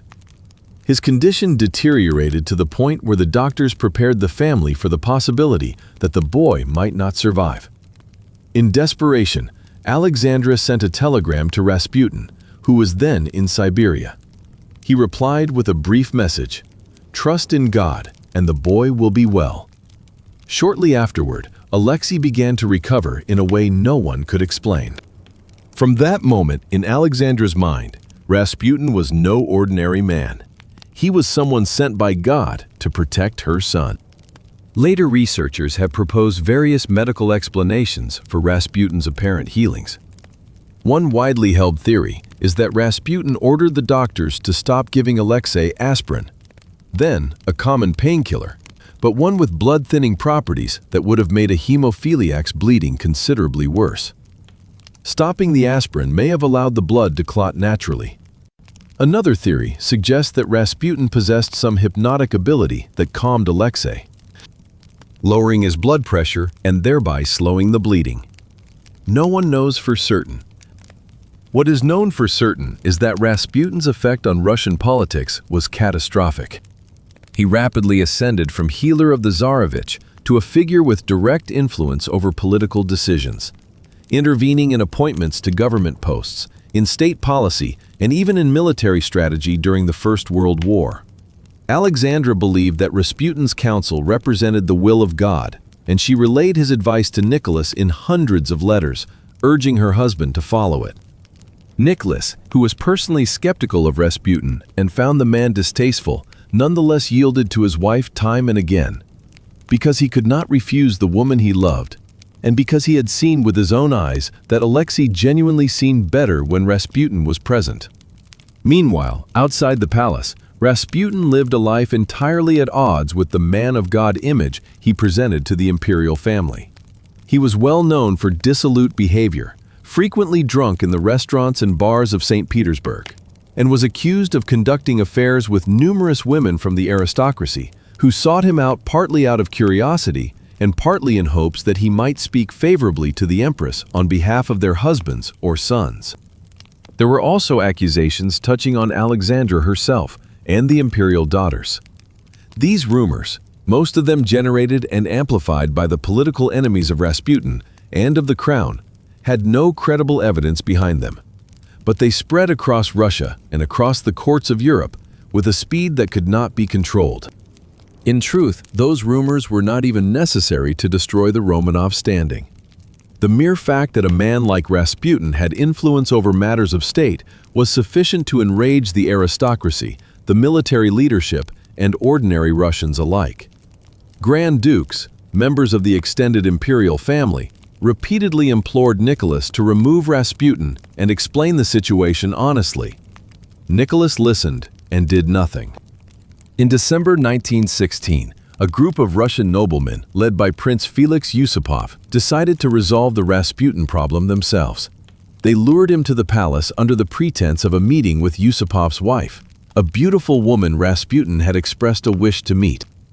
The story of Rasputin's death has since become legend, retold in many versions, most of them originating from Yusupov's own memoirs and of questionable accuracy. According to the most widely known account, they fed him cakes and wine laced with poison. He did not die. They shot him. He was still alive. They beat him and threw him into the frozen Neva River. When his body was recovered, there was water in his lungs, meaning he had still been alive when he entered the water and drowned. Rasputin's death saved nothing. It came far too late. Alexandra was completely shattered when she heard the news and wrote in her diary that the light of her life had gone out. But the deeper problem was that the Russian Empire had been approaching the edge of collapse long before that night. To understand this tragedy fully requires looking clearly at what history has plainly recorded. Nicholas II was a kind man, devoted to his family, with no intention of harming anyone, but entirely without the capacity to govern a vast empire in an age of violent upheaval. He came to the throne in 1894 at the age of 26, unprepared, and the first thing he said to his most trusted advisor after his father's death was that he did not know how to rule and was begging for guidance. That was not modesty, it was the truth. In 1905, following the humiliating defeat in the Russo-Japanese War and the massacre of Bloody Sunday, when troops fired on an unarmed crowd marching to the palace to petition the Tsar, Nicholas was compelled to sign the October Manifesto, ceding a degree of power to a new legislative body, the Duma. But he never sincerely accepted this and continuously worked to diminish the Duma's authority, with the result that the reforms were never enough to satisfy the people, yet sufficient to make conservatives feel betrayed. When the First World War erupted in 1914, Nicholas made what may have been the single most damaging decision of his reign. In 1915, he traveled to the front and assumed personal command of the military. From that point on, every military failure was directly associated with his name rather than his generals. And failures came in succession, because the Russian army at that stage was short of weapons, short of food, short of transport, and short of capable commanders. While Nicholas was at the front, Alexandra remained in St. Petersburg and effectively took on the management of the state, guided by Rasputin's advice, replacing and appointing officials according to criteria no one else could fathom. In less than 2 years, the office of Prime Minister changed hands 4 times, the Interior Minister 6 times. In February 1917, when the people of St. Petersburg took to the streets over bread shortages, the soldiers sent to confront them put down their rifles and joined the crowd instead.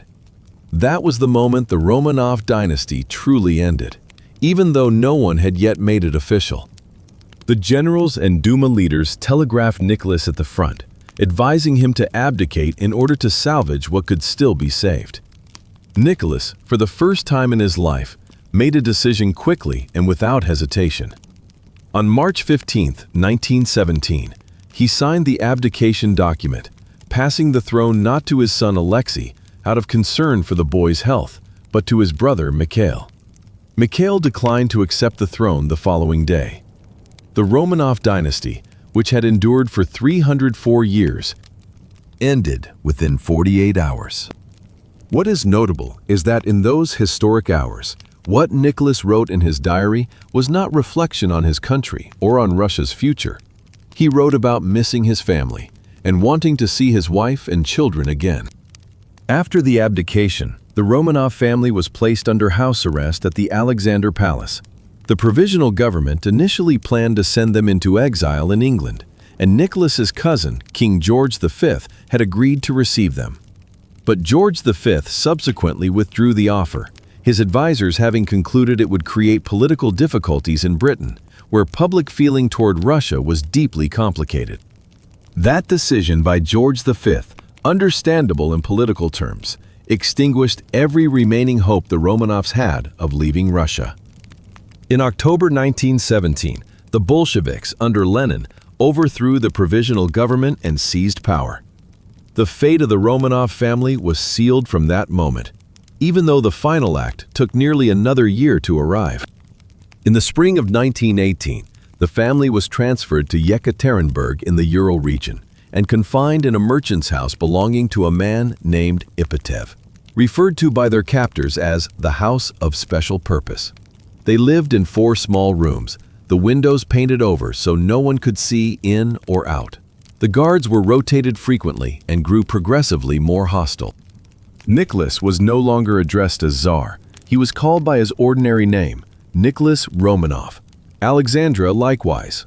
Their children, who had grown up in palaces attended by hundreds of servants, now had to do everything themselves, in cramped rooms, under the watch of people who regarded them as class enemies. Through those months, Nicholas and Alexandra kept diaries, wrote letters, and read books, trying to maintain some semblance of normal life for their children. Nicholas taught his daughters history and geography. Alexandra taught them embroidery. They observed Easter together in their place of confinement. By every means available, they tried to shield their children from the fear that they themselves were carrying. In the early hours of July 17, 1918, at around 2 in the morning, the Romanov family was woken and told to dress and come downstairs to the basement. For a photograph, they were told, to be taken for security purposes, to show the outside world that they were still alive. Nicholas carried Alexei down as the boy's leg was too painful for him to walk. Alexandra and the 4 daughters followed. 3 remaining servants were brought down as well. The basement was small, low-ceilinged, without windows. A few chairs were brought in for Alexandra and Nicholas to sit on. The daughters stood behind them. Alexei sat in a chair beside his father. Yakov Yurovsky, the commandant overseeing the execution, entered and read aloud the order of death. Nicholas asked, "What?" Yurovsky began to read again, but before he had finished, the shooting began. Nicholas died immediately, Alexandra too. But the daughters did not die at once. Sewn into the bodices of their dresses were diamonds and jewels they had hidden away, which formed an accidental layer of armor that deflected the bullets. The execution squad had to move in close and use bayonets to finish what the guns had not. Alexei, 13 years old, also survived the initial volley, and Yurovsky was forced to fire additional shots into the boy's head at close range. The entire process took more than 20 minutes, owing to the chaos and incompetence of the squad. Those 20 minutes are something that anyone with a conscience would prefer not to imagine. The bodies of the Romanov family were hidden in the forest and were not discovered until 1979, then kept secret until the collapse of the Soviet Union. In 1998, the remains of Nicholas, Alexandra, and 3 of their daughters were reinterred with full ceremony in St. Petersburg. The remains of Alexei and the 4th daughter were not found until 2007 and were not confirmed by DNA analysis until 2009. The Russian Orthodox Church's decision in 2000 to canonize the entire Romanov family as saints was itself a matter of no small controversy. Those in favor argued that they deserved sainthood for having endured their deaths in faith. Those opposed pointed out that Nicholas II, as Tsar, had committed serious political errors that led to the deaths of millions of Russians, and that such an honor was inappropriate. As for their marriage, the question that history cannot answer simply is this: if Nicholas and Alexandra had loved each other a little less, if Alexandra had been less governed by emotion, and Nicholas less inclined to yield to her, would things have been different? Perhaps, perhaps not. But what is certain is that their love, that rare and genuine love so seldom found in royal marriages, became one of the critical links in the chain of decisions that brought their entire family and the entire Russian Empire to an end that none of them could have imagined on the night of their wedding in November 1894.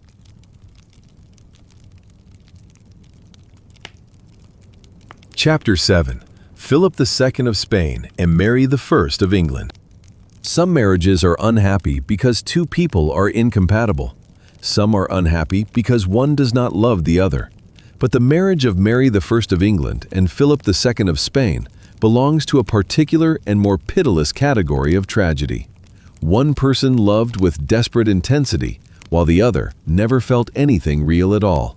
And both of them knew it, yet neither said so openly, because this was not a personal matter, but a matter between two kingdoms. This is the story of a woman who waited for love her entire life, believed at last that she had found it, and then discovered that what she had been holding so tightly was nothing more than an illusion constructed from diplomatic paperwork. To understand why this marriage was so devastating, one must first understand what Mary I had endured before she ever met Philip. Mary Tudor was born in 1516, the only surviving child of King Henry VIII and his first wife Catherine of Aragon. In her early years, she was cherished and indulged as a legitimate princess, educated in Latin, French, music, and everything befitting the heir to a throne. Then everything collapsed when Henry VIII resolved to divorce Catherine in order to marry Anne Boleyn. The Pope refused to sanction the divorce, so Henry severed England from the Roman Catholic Church and declared himself the head of a new church. His marriage to Catherine was annulled, which meant that Mary, once a legitimate princess, became in the eyes of English law an illegitimate child. Mary was 17 years old. She was separated from her mother, forbidden from seeing Catherine until the latter's death in 1536, and compelled to serve as a lady-in-waiting in the household of her infant half-sister Elisabeth. She was pressured to sign documents acknowledging that her parents' marriage had been unlawful and that she was born out of wedlock. For years she refused, enduring isolation and harsh treatment, until at last she was broken by the pressure and signed in 1536. She spent her young years in a state of chronic fear, never knowing from one day to the next what her father might decide to do with her. She suffered persistent headaches, abdominal pain, and irregular menstruation, symptoms that today would be recognized as the physical manifestations of prolonged psychological stress. She was never permitted to marry despite being well past the conventional age, because Henry VIII used the prospect of her hand as a diplomatic bargaining chip, making promises to one party while negotiating with another, and never following through on any of them. When Henry VIII died in 1547, and her younger brother Edward VI came to the throne, only to die in 1553 at the age of 15, Mary was 37 years old, never having been loved, never having married, never having known a single day of real peace. She came to the throne in July 1553 and became the first queen regnant in English history. And the first thing she wanted, beyond restoring Catholicism to England, was to be married. Mary's Privy Council wanted her to marry an Englishman, fearing that the country might otherwise be absorbed into a foreign empire. They put forward Edward Courtenay, a young English nobleman of royal descent. Mary met Courtenay and felt nothing. The man who proposed Philip was Emperor Charles V of the Holy Roman Empire, Philip's father and Mary's first cousin. Charles was at that point preparing to pass his vast empire on to his son, and a marriage alliance with England would be a strategically perfect move to encircle France, the long-standing enemy of both Spain and the Habsburgs. Philip was 27, widowed after his first wife, Maria Manuela of Portugal, had died in childbirth in 1545. He had a son named Carlos from that marriage. On paper, he was an ideal candidate, young, powerful, a devout Catholic, and heir to the wealthiest empire in the world, sustained by an unceasing flow of gold and silver from the Americas. Mary agreed without prolonged deliberation. She had seen a portrait of Philip painted by Titian and been impressed. More urgently, she was 37 in an era when life expectancy was short, and she needed an heir to ensure that Catholicism would survive after her death. The Privy Council objected strenuously. Parliament submitted a petition urging her to marry an Englishman. Mary refused everyone and declared it was her decision as queen and no one's place to interfere. It was one of the rare moments in her reign when Mary I acted with genuine decisiveness, and it was, sadly, the decision that would cause her the greatest suffering of her life. Philip arrived in England in July 1554, after months of delays attributable to military campaigns on the continent. He landed at Southampton in heavy rain, accompanied by a Spanish retinue so large that the English who witnessed it were astonished.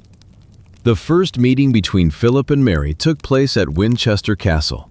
Those present recorded that Mary, though 37 and not considered a beauty even in her younger years, looked at Philip with the eyes of a woman experiencing genuine feeling for the first time in her life. Philip, by contrast, was courteous and composed, in a manner entirely within his control. He kissed her hand, delivered the appropriate pleasantries, and betrayed no emotion that exceeded the requirements of diplomacy. The letters Philip sent to his father and to his confidants after that meeting have survived to the present day, and they constitute the coldest possible evidence of what this marriage actually was. He described Mary as neither young nor beautiful, though not unacceptable. He wrote that he would fulfill his duty because this was a matter of empire, not a personal one. In some letters, he used the word sacrifice to describe the marriage. The wedding took place on July 25, 1554, at Winchester Cathedral. In formal terms, it was one of the most lavish royal weddings of the 16th century. But those present noted that throughout the ceremony, Philip stood rigidly upright and looked straight ahead, turning toward his bride only during the moments of ritual obligation. One of the least discussed but most revealing aspects of the marriage is that before the ceremony, the two parties signed an extraordinarily detailed and unusual treaty, a document that reflected the English side's deep mistrust of Spanish intentions. Under its terms, Philip was permitted to hold the title of King of England for the duration of the marriage, but had no real authority over English policy without Mary's consent. England was under no obligation to participate in Spain's wars. If Mary died without children, Philip had no right to inherit the English throne. Spaniards were barred from holding offices in the English government. These clauses said everything. From the outset, the English knew this was a political marriage from which the Spanish side would extract as much advantage as possible, and they tried to limit the damage through legal documentation before the wedding had even taken place. Whatever the marriage treaty stipulated, Philip was not a faithful husband in any sense of the word, and this was no secret among the European aristocracy of the time. During his time in England, Philip was believed to have conducted intimate relationships with several women at court, most notably in rumors concerning his relationship with Mary's own half-sister, Princess Elisabeth, the future Elizabeth I. These rumors have no verified basis and many historians dismiss them, but they were sufficiently widespread at the time to suggest that Philip was not regarded as a model husband even by his contemporaries. What is more clearly documented is that Philip maintained relationships with multiple mistresses on the continent throughout his marriage to Mary. He would prove no more faithful in his third and fourth marriages after Mary's death. Mary knew or suspected as much, but she had no choice other than silence. She needed Philip to remain in England, needed him to give her an heir, and she loved him in a way that prevented her from looking squarely at what was in front of her every day. In late 1554, Mary announced that she was with child. Thanksgiving services were held across England. Philip wrote to his father with the glad news. The birth was expected in May 1555. May came and went. Nothing happened. The royal physicians were perplexed. June passed. By July, people were whispering what no one dared say aloud. Mary might not be pregnant at all. No child was born. Mary's abdomen gradually flattened. What the physicians of the day had called a pregnancy was, as historians and doctors now debate, one of two things: either a molar pregnancy, an abnormal complication, or a false pregnancy, a psychosomatic condition capable of producing every symptom of genuine gestation, including an enlarged abdomen, nausea, and the cessation of menstruation, without any actual child. Whichever it was, the outcome was the same, and equally cruel for Mary.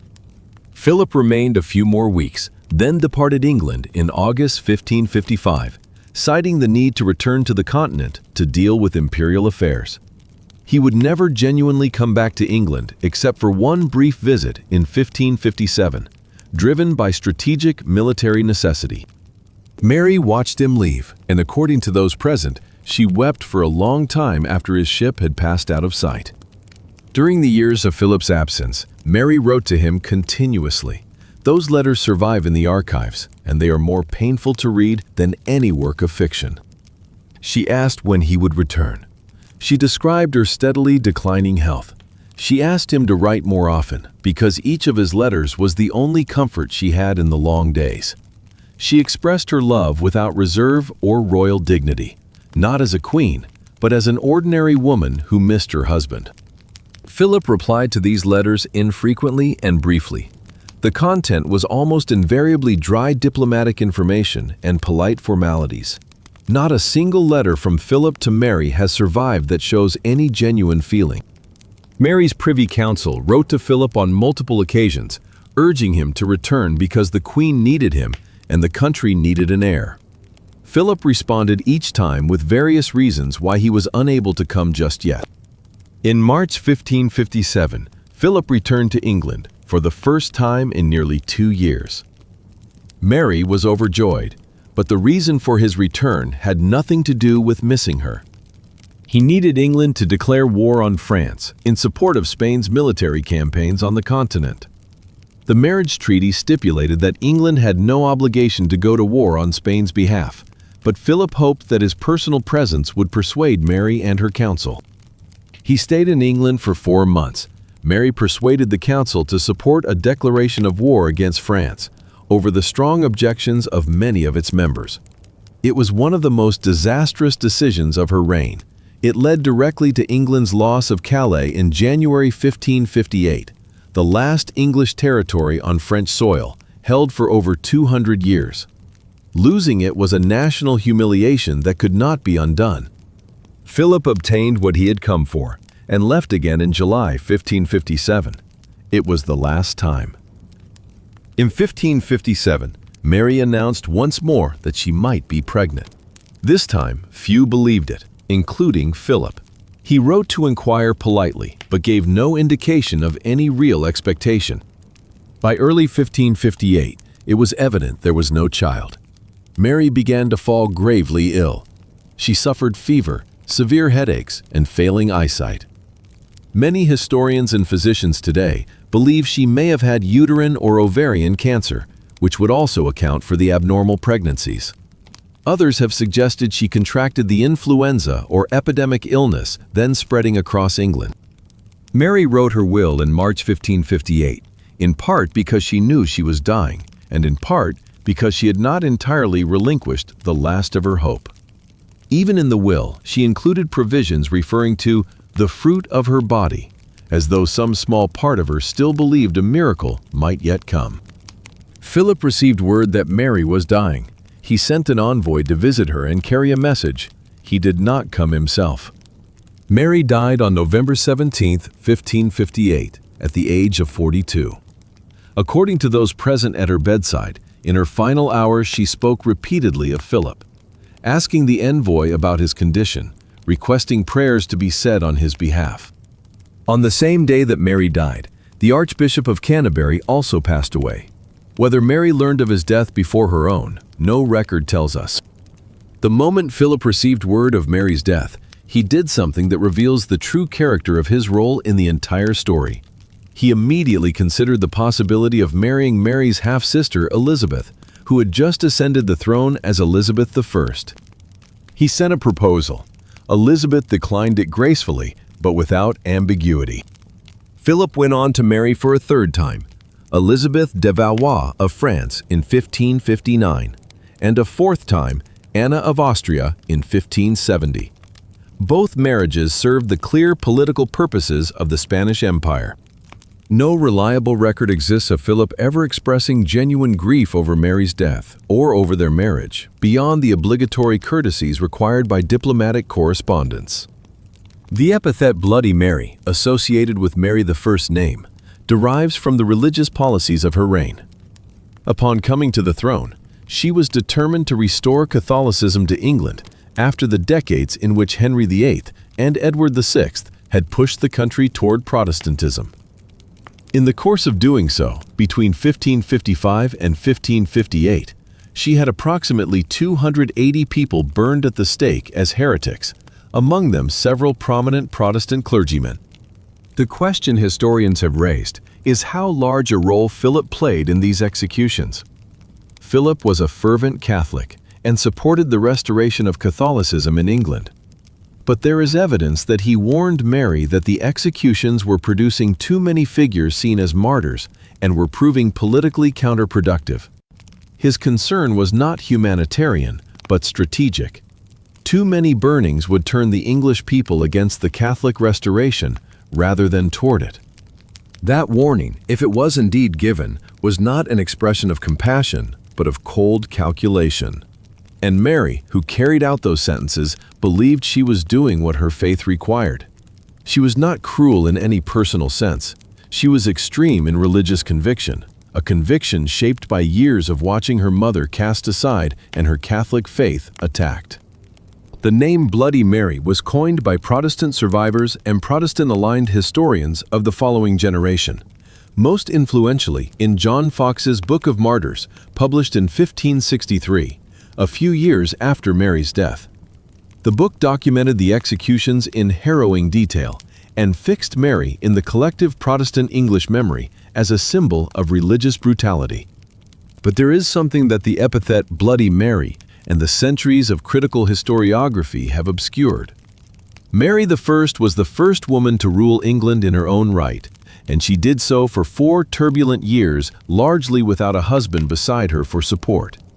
She chaired council meetings herself, made decisions herself, and though many of those decisions have been judged harshly by history, she acted according to her convictions in the circumstances she faced. Most of the failures of Mary's reign can be traced back to her marriage to Philip. The declaration of war against France to please him led to the loss of Calais. Philip's absence left her to govern alone in a state of emotional collapse. And the absence of an heir meant that everything she had tried to build would leave no trace behind her. Elisabeth I, who succeeded Mary, reversed almost all of her sister's religious policies and returned England to Protestantism. Everything Mary had struggled to preserve was gone within months of her death. Mary I died in her rooms at St. James's Palace, without her husband at her side, without a child to inherit her throne, without a religious legacy that would survive her, and without anyone in history remembering her with warmth until 20th century historians began to revisit her life with something closer to understanding. The famous remark attributed to her, though without firm evidence, was that when she died, the word Calais would be found engraved upon her heart. Whether she said it or not, the sorrow it represents was real. She lost territory, lost her health, lost faith in the policies she had staked everything on, and lost the last thing she had managed to hold on to, the illusion that Philip loved her, all within 4 brief years of a reign that had begun in hope and ended in absolute solitude.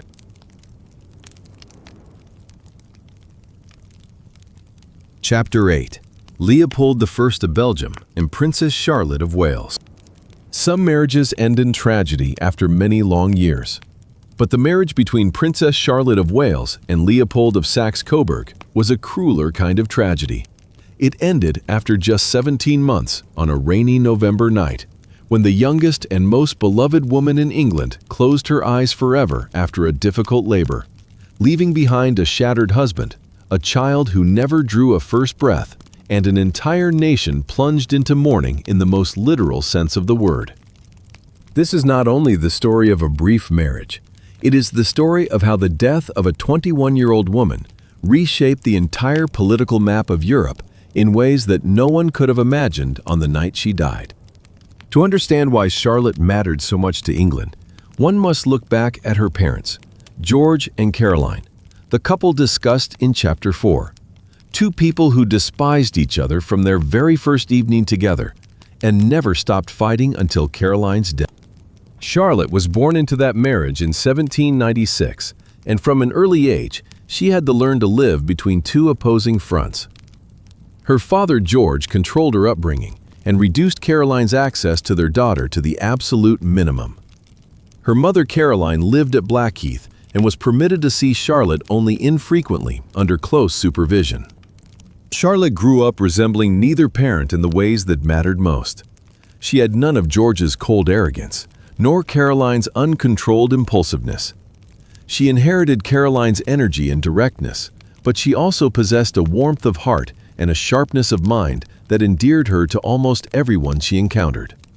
The English people loved Charlotte in a way they had never loved her father or mother. In this young woman, they saw the hope of a better future. An England governed by someone with both a heart and a spine, utterly unlike the kings and princes they had known. But before that future could arrive, Charlotte had to survive her early years under her father's controlling hand. George, serving as Prince Regent from 1811 after King George III was declared permanently incapacitated, used the prospect of Charlotte's marriage as a diplomatic instrument in the time-honored royal tradition. He wished to marry her to William, heir to the Dutch throne, a match that would consolidate England's alliance with the Netherlands in the aftermath of the Napoleonic Wars.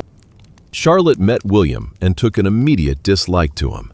In private letters, she described him as a heavy drinker, uninteresting in person, and tedious in conversation. But the pressure from her father and the court was considerable.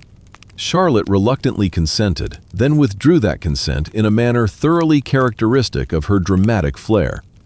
In 1814, while under what amounted to house arrest at Carlton House, and being pressured over the Dutch marriage, Charlotte suddenly slipped out of the palace, hailed a hired coach in the street, and drove to her mother's house in London.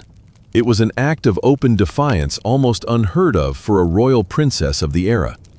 The resulting commotion was eventually smoothed over, but George understood that forcing Charlotte to marry William was no longer possible. The engagement was cancelled. In the months that followed, Charlotte met a succession of other candidates arranged by the court, and none moved her in the slightest, until she met Leopold of Saxe-Coburg-Saalfeld. Leopold Georg Christian Friedrich, born in 1790, was the younger son of a minor duke in the German region of Saxony. In terms of dynamic, and, above all, he had a capacity for listening and genuine understanding that Charlotte had rarely encountered in the men around her. Leopold came to London in 1814 as part of the diplomatic contingent gathered to celebrate the defeat of Napoleon. He and Charlotte met at social events, and Leopold quickly recognized the opportunity the acquaintance presented. This must be stated plainly, as historians have debated it across decades. Leopold approached Charlotte with both genuine feeling and political calculation, and cleanly separating one from the other is nearly impossible. He wrote to Charlotte, arranged further meetings, and gradually she was drawn to him. She wrote to close friends that Leopold was the first man who had made her genuinely want to marry, not simply feel obliged to. George was initially unenthusiastic, feeling Leopold lacked sufficient political stature, but Charlotte, this time, held her ground more firmly than ever before. She made clear she would marry Leopold or no one. George ultimately agreed, perhaps partly because he had no desire to prolong the battle with his daughter over the matter any further. The wedding was set for May 2, 1816. The ceremony took place at Carlton House, to widespread joy across England. Charlotte wore white with silver lace and diamonds, and those who witnessed it noted that they had never seen her look so happy. The couple was given Claremont House, a beautiful estate in Surrey, as their main residence, and by every account that survives, the months they spent at Claremont were genuinely happy ones.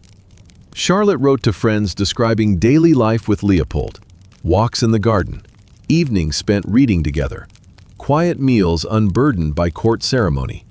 She said it was the first time in her life she felt she had a real home.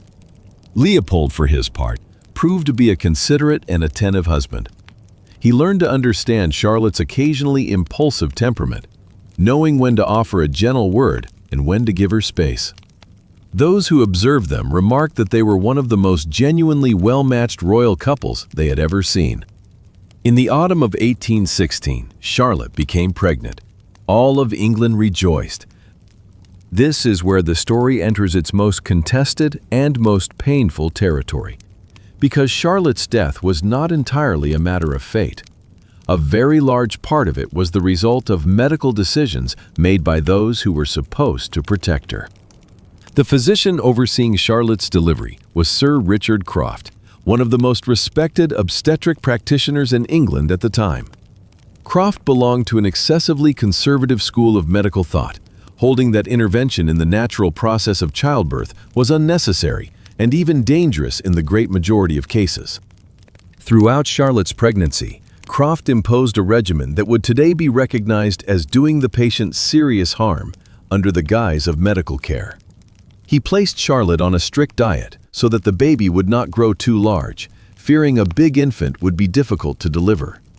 She was given very little to eat, was bled repeatedly according to the medical theory of the day that this promoted bodily health, and was encouraged to limit her physical activity. The result was that Charlotte entered labor in a physically weakened state, considerably below what a healthy 21-year-old mother would ordinarily have had. Labor began on the evening of November 3, 1817. It was an exceptionally difficult and prolonged delivery. Charlotte was in labor for more than 50 hours, a duration that even by the medical standards of the era was considered alarming. Croft had at his disposal the obstetric instruments of the day, most notably forceps, which could assist in extracting the infant in cases of protracted and difficult labor. He chose not to use them. The reason he gave afterward was concern that the instruments might injure mother or child. This decision has since been identified by many physicians and historians as a serious and consequential error. There is another disputed detail. Throughout the entire 50-hour labor, Croft summoned no additional physician for consultation or assistance. Every decision was his alone. In the early hours of November 5, 1817, after more than 50 hours of labor, Charlotte gave birth to a boy. The infant did not breathe. Attempts at resuscitation failed. The son of Charlotte and Leopold, who would have been heir to the British throne, died without ever crying. Leopold, who had waited outside for many hours in accordance with the custom of the time, was brought in to see his wife. Charlotte was exhausted but conscious. She was told about the child. No detailed record survives of what she said or how she reacted, but those present recalled that she tried to comfort her husband and told him they would have other children. A few hours later, Charlotte's condition suddenly deteriorated with frightening speed. She began to hemorrhage internally, suffered acute abdominal pain, and struggled to breathe. The doctors were called back, but could do nothing. In the early morning hours of November 6, 1817, Charlotte died. She was 21 years old. Leopold, by the accounts of those who were with him that night, simply sat motionless for many hours after hearing the news. He did not weep. He did not speak. Then he rose, went to Charlotte's room, and sat beside her body until morning. England's response to Charlotte's death was something the country had never seen before, and the world has rarely witnessed since. It was not the funeral of a king or a war hero, but the death of a 21-year-old girl that brought an entire nation to a standstill and to tears. Shops closed, theaters closed, ships in the harbors lowered their flags to half-mast. People across the country voluntarily dressed in mourning. Those who could not afford black fabric cut whatever cloth they had in any color and stitched it to their sleeves. Churches everywhere held continuous services of prayer for days. The writer Jane Austen, who had died just months earlier in 1817, did not live to witness these events. But many other writers recorded that the grief of the English people at Charlotte's death was entirely genuine and required no orchestration or encouragement from anyone. This said something important. Charlotte was not loved simply because she was a royal princess. She was loved because she was real, because the people believed she understood them and cared for them in a way that her father George had never managed. Her death was the loss of a future that the English had begun to believe was truly possible.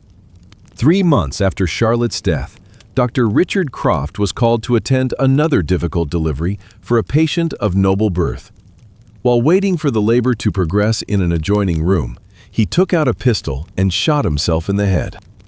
He left no note of any kind. It has been widely supposed, though no one can prove or disprove it, that Croft's death was the direct consequence of his inability to escape the guilt of Charlotte's case. In the 3 months following her death, he had been judged both by English society and by the medical profession for the decisions he had made that night. Some colleagues defended him, arguing he had acted in accordance with the medical knowledge of his time. Others disagreed. Whether Croft was right to withhold the forceps and to summon no additional physician is a question medical historians continue to examine. What is certain is that different decisions might have led to different outcomes, and Croft knew it. What is striking about Leopold in the years following Charlotte's death is that he did not collapse entirely, despite the authenticity of his grief. Instead, he chose to go on living and to continue pursuing his aims with a resolve that some regarded as cold and others as courageous. He remained in England for many years after Charlotte's death, receiving an annual stipend from the British government as a member of the royal family under the terms of the marriage settlement. He continued to live at Claremont House, the home where he and Charlotte had spent their happy months, and kept all of her belongings exactly where she had left them. But Leopold also began to rebuild. He became an advisor and trusted confidant of the British royal family, most notably to Charlotte's young niece Victoria, daughter of the Duke of Kent. Leopold played a significant role in shaping Victoria's character and political outlook. The young woman who would become Queen Victoria, one of the greatest monarchs in English history. In 1831, Leopold was invited to become the first king of the newly independent Belgium. He accepted and ruled the country until his death in 1865. He married for a second time in 1832, Louise Marie of Orleans, daughter of the King of France, and had children from that union. Yet Leopold never truly put Charlotte behind him. He wore mourning black for years after her death, far longer than social convention required. He named his first daughter with Louise Marie Charlotte. He described the months at Claremont as the happiest time of his life, even after he had become a king and built a new family. Charlotte's death created a succession crisis in England, whose consequences have reached down to the present day in ways no one could have foreseen. On the night of November 6, 1817, King George III was by then completely incapacitated. George, the Prince Regent, had no surviving legitimate children after Charlotte's death.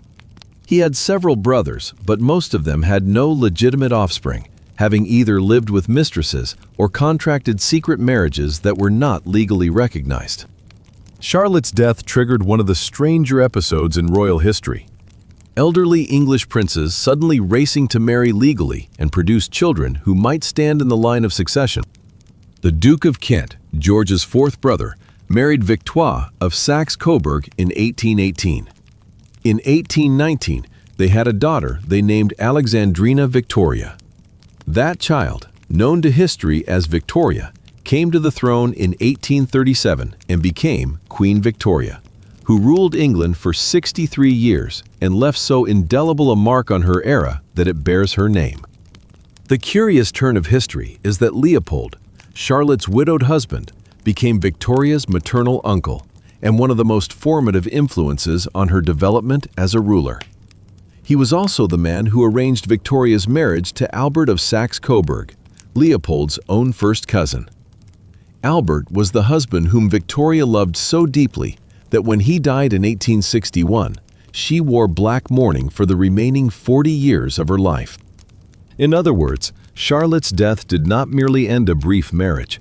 It set in motion the entire chain of events that led to Victoria becoming queen, Victoria marrying Albert, and from there the complex web of royal marriages that connected the dynasties of Europe throughout the 19th century and into the 20th, including the marriage of Nicholas II and Alexandra that we read about in the previous chapter. The marriage between Charlotte and Leopold lasted too short a time to generate serious fractures or conflicts. There is no evidence that Leopold was unfaithful to Charlotte during the 17 months they lived together. There was no evidence of discord or unhappiness in the marriage itself. But the question historians have raised, without a definitive answer, is whether Leopold truly loved Charlotte in the deepest sense, or whether much of his attraction to her was inseparable from the political standing that the marriage conferred upon a young man from a small and obscure principality. What can be said with confidence is that Leopold was intelligent, ambitious, and patient in ways that everyone who knew him recognized. He had waited and calculated his way to Charlotte's side. He had constructed the image of an ideal husband according to what he knew Charlotte needed after years of control and loneliness. And after Charlotte's death, he continued his ascent, eventually becoming the king of a nation and the spiritual grandfather of Queen Victoria. That does not mean he did not love her. Both things can coexist. He loved her genuinely, and he also saw in her an opportunity. Most marriages in royal history contain both elements, differing only in the proportions in which they are mixed. Charlotte was buried at St. George's Chapel, Windsor, among her royal kin. Her tomb bears a marble effigy of her lying with her stillborn son at her side, and angels standing watch around her. For decades after her death, the English people continued to come and visit. In the years that followed, questions about Charlotte's death continued to be raised within the British medical community and contributed to a gradual shift in thinking about the care of women in childbirth.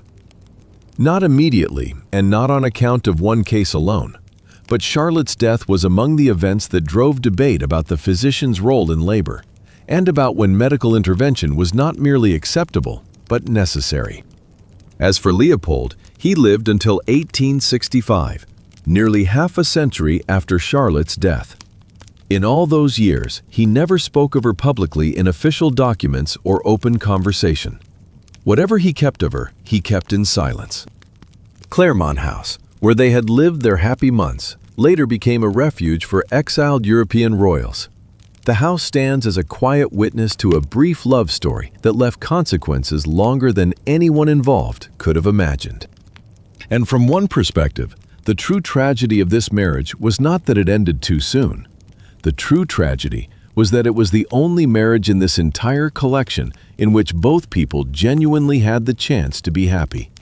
And that chance was taken away, not by betrayal or political maneuvering or incompatibility, but by a rainy November night and the decisions of one doctor in a darkened room in Surrey.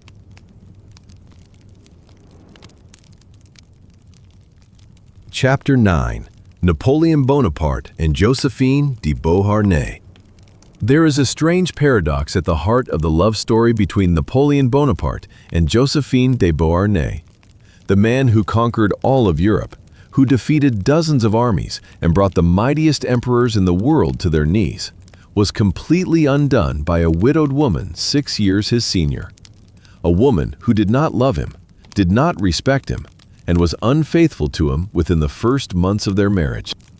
And the second paradox, the more painful one. When Napoleon was finally compelled by affairs of state to leave that woman behind, it was the only moment in his life when he was truly defeated in the deepest sense. Not by an enemy on the battlefield, but by his own heart. Joséphine de Beauharnais was born in 1763 on the island of Martinique, a French colony in the Caribbean, into a Creole aristocratic family that had fallen on hard times. She came to France at 16 to marry Alexandre de Beauharnais, a French nobleman with political ambitions. Her first marriage was not a happy one. Alexander was pleasure-seeking and cold, conducting his affairs openly and without shame. He even questioned the paternity of their second child, writing a public letter accusing his wife of infidelity, an act that subjected Joséphine to profound humiliation. They separated after a few years but did not legally divorce. The French Revolution came crashing down on both of them. Alexandre de Beauharnais, despite his sympathies with the revolutionary cause, was arrested and sent to the guillotine in 1794, during the period known as the Reign of Terror, when thousands were executed for no more than their aristocratic birth. Joséphine was also arrested and imprisoned for several months, waiting each day for death. She was released only after Robespierre's fall and the end of the Terror. The experience of prison and near execution changed Joséphine in ways few people recognized. She learned that life was too short and too fragile to live by anyone's rules but her own. She also learned that charm and social connections were more reliable weapons for survival than virtue in the chaotic world of post-revolutionary France. After her release, Joséphine became one of the most prominent women in Parisian society. She spent beyond her means, living in a fine house she could not afford to rent, wearing expensive clothes she had no money to buy, and maintaining a wide social network that included many powerful figures. Among the men she associated with, the most prominent was Paul Barras, one of the most influential members of the government at the time. It was Barras who introduced Napoleon to Joséphine. Napoleon met Joséphine for the first time in 1795 at a reception in Paris. He was 26, a young general not yet famous, a Corsican with a slightly accented French and an appearance that did not especially impress by the social standards of the day. Joséphine was 32, widowed with 2 young children, and Barras's mistress. But from the moment he first saw Joséphine, Napoleon was entirely captivated. He wrote in his diary that her smile made it impossible for him to think of anything else. The letters he sent her from the first weeks of their acquaintance are the evidence of a man in love beyond all control. Joséphine, for her part, was not particularly impressed. She wrote to close friends that Napoleon was not a man she loved, but one who was pursuing her with great persistence. One line she wrote has become famous: "I do not love him, I am merely indifferent." What ultimately led Joséphine to agree to the marriage was not love, but practical calculation. After her first husband's death and years of precarious living, she needed the protection of a powerful man. Napoleon was visibly on the rise, and Barras, her former lover, had in fact encouraged her to marry Napoleon, partly as a way of gifting Joséphine to the ambitious young man, as a token to bind his loyalty. In that context, marrying Napoleon was a rational choice for Joséphine, even if it was not a choice of the heart. The wedding took place on March 9, 1796, in a simple civil ceremony in Paris. Napoleon arrived 2 hours late, having been detained by a military meeting. Joséphine waited, and by the accounts of those present, looked anything but enthusiastic. On the marriage documents, Joséphine shaved 4 years from her age, declaring herself 28 rather than 32. Napoleon, inversely, added a year and a half to his own age. Both wished to narrow the gap between them, though in opposite directions. 2 days after the wedding, Napoleon left Paris to take command of the French army in Italy. From that point, the letters he sent back to Joséphine became one of the most celebrated collections of love correspondence in history. Not for any particular literary merit, but because they expose with complete nakedness the state of a man in love beyond reason. He wrote to her every day, sometimes multiple times in a single day. He described a longing for her so overwhelming he could barely work, that even while planning military operations, he could not stop thinking of her. He pleaded with her to write back, addressed her in the most ardent terms that a general commanding tens of thousands of soldiers could commit to paper. Joséphine did not write back, or wrote rarely and briefly. While Napoleon was fighting in Italy, Joséphine remained in Paris and began a relationship with Hippolyte Charles, a young cavalry officer, handsome and light-spirited, everything that Napoleon was not by the social measures of Parisian society at the time. This was not a discreet or cautious affair. Joséphine and Hippolyte Charles appeared together at social events, traveled together, and their relationship was known to virtually all of Paris, except the husband fighting in Italy. Napoleon began hearing rumors through letters from family and friends. At first, he refused to believe them. He loved Joséphine so completely that he could not accept that the woman he loved would do this to him. He wrote to ask her. She denied everything. He continued to send letters of undiminished devotion. But the evidence accumulated and became impossible to dismiss. When Napoleon returned to France after the Italian campaign in 1797, he already knew the truth. That confrontation, according to those who knew, was one of the most painful moments of Napoleon's life. The man renowned for iron decisiveness and cold nerve on the battlefield, reduced before Joséphine to a man deeply wounded and at a loss for what to do with his pain. He did not divorce her. He did not punish her in any public way. He demanded she end the relationship with Hippolyte Charles, and she agreed, at least in outward form. Life went on. This reveals more about Napoleon than any of his military victories. In 1798, Napoleon led an expedition to Egypt, one of the most ambitious and peculiar campaigns in military history. At once a military conquest and a scientific exploration. He brought hundreds of scientists, artists, and scholars alongside his army. While in Egypt, Napoleon for the first time actively pursued a relationship with a woman other than his wife. Her name was Pauline Belleisle-Forest, the wife of a junior officer, whom the soldiers nicknamed, with dry irony, his Joséphine in Egypt. Some have argued this was a deliberate act of calculated retaliation after he learned of Joséphine's infidelity. Others maintain it was simply the action of a young man who was lonely and far from home on a long campaign.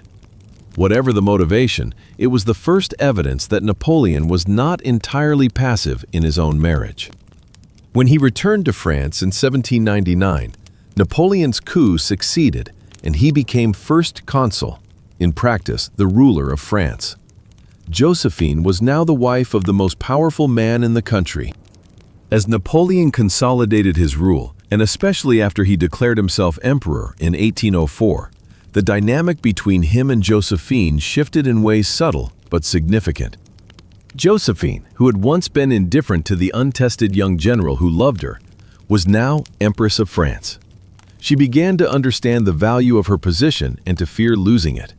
She knew her greatest vulnerability was her failure to give Napoleon a child, the thing an emperor building a dynasty needed above everything else. Joséphine had 2 children from her first marriage, Eugene and Hortense, which established that she was capable of childbearing. Yet throughout the years of marriage with Napoleon, she had not conceived. Why remains one of the most debated questions surrounding the marriage. One theory holds that Joséphine used contraceptive methods, not common but not unknown in French society of the time, because she had no wish to carry Napoleon's child and bind herself to him more deeply.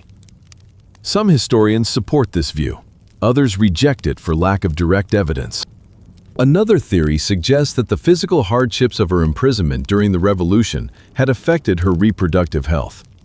A third points out that Napoleon himself might have had a fertility problem, since he had produced no child with Joséphine across many years despite her demonstrated capacity.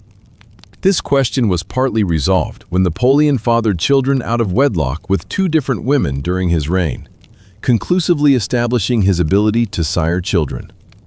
That made the absence of children with Joséphine an increasingly unanswerable question for him. As Napoleon's power grew, so did the number of women willing to become his mistress. Napoleon exercised no particular restraint in this regard, and Joséphine, who had once been unfaithful to him, now had to watch her husband do the same. What historians find most interesting is Joséphine's reaction. She was fiercely jealous. The woman who had once been indifferent to Napoleon's love, who had taken a lover within months of their wedding, now wept, complained, and went to considerable lengths to know where her husband was and with whom. This can be interpreted in several ways. One reading is that Joséphine had gradually developed real feeling for Napoleon over the years, the kind of attachment that grows from long shared life.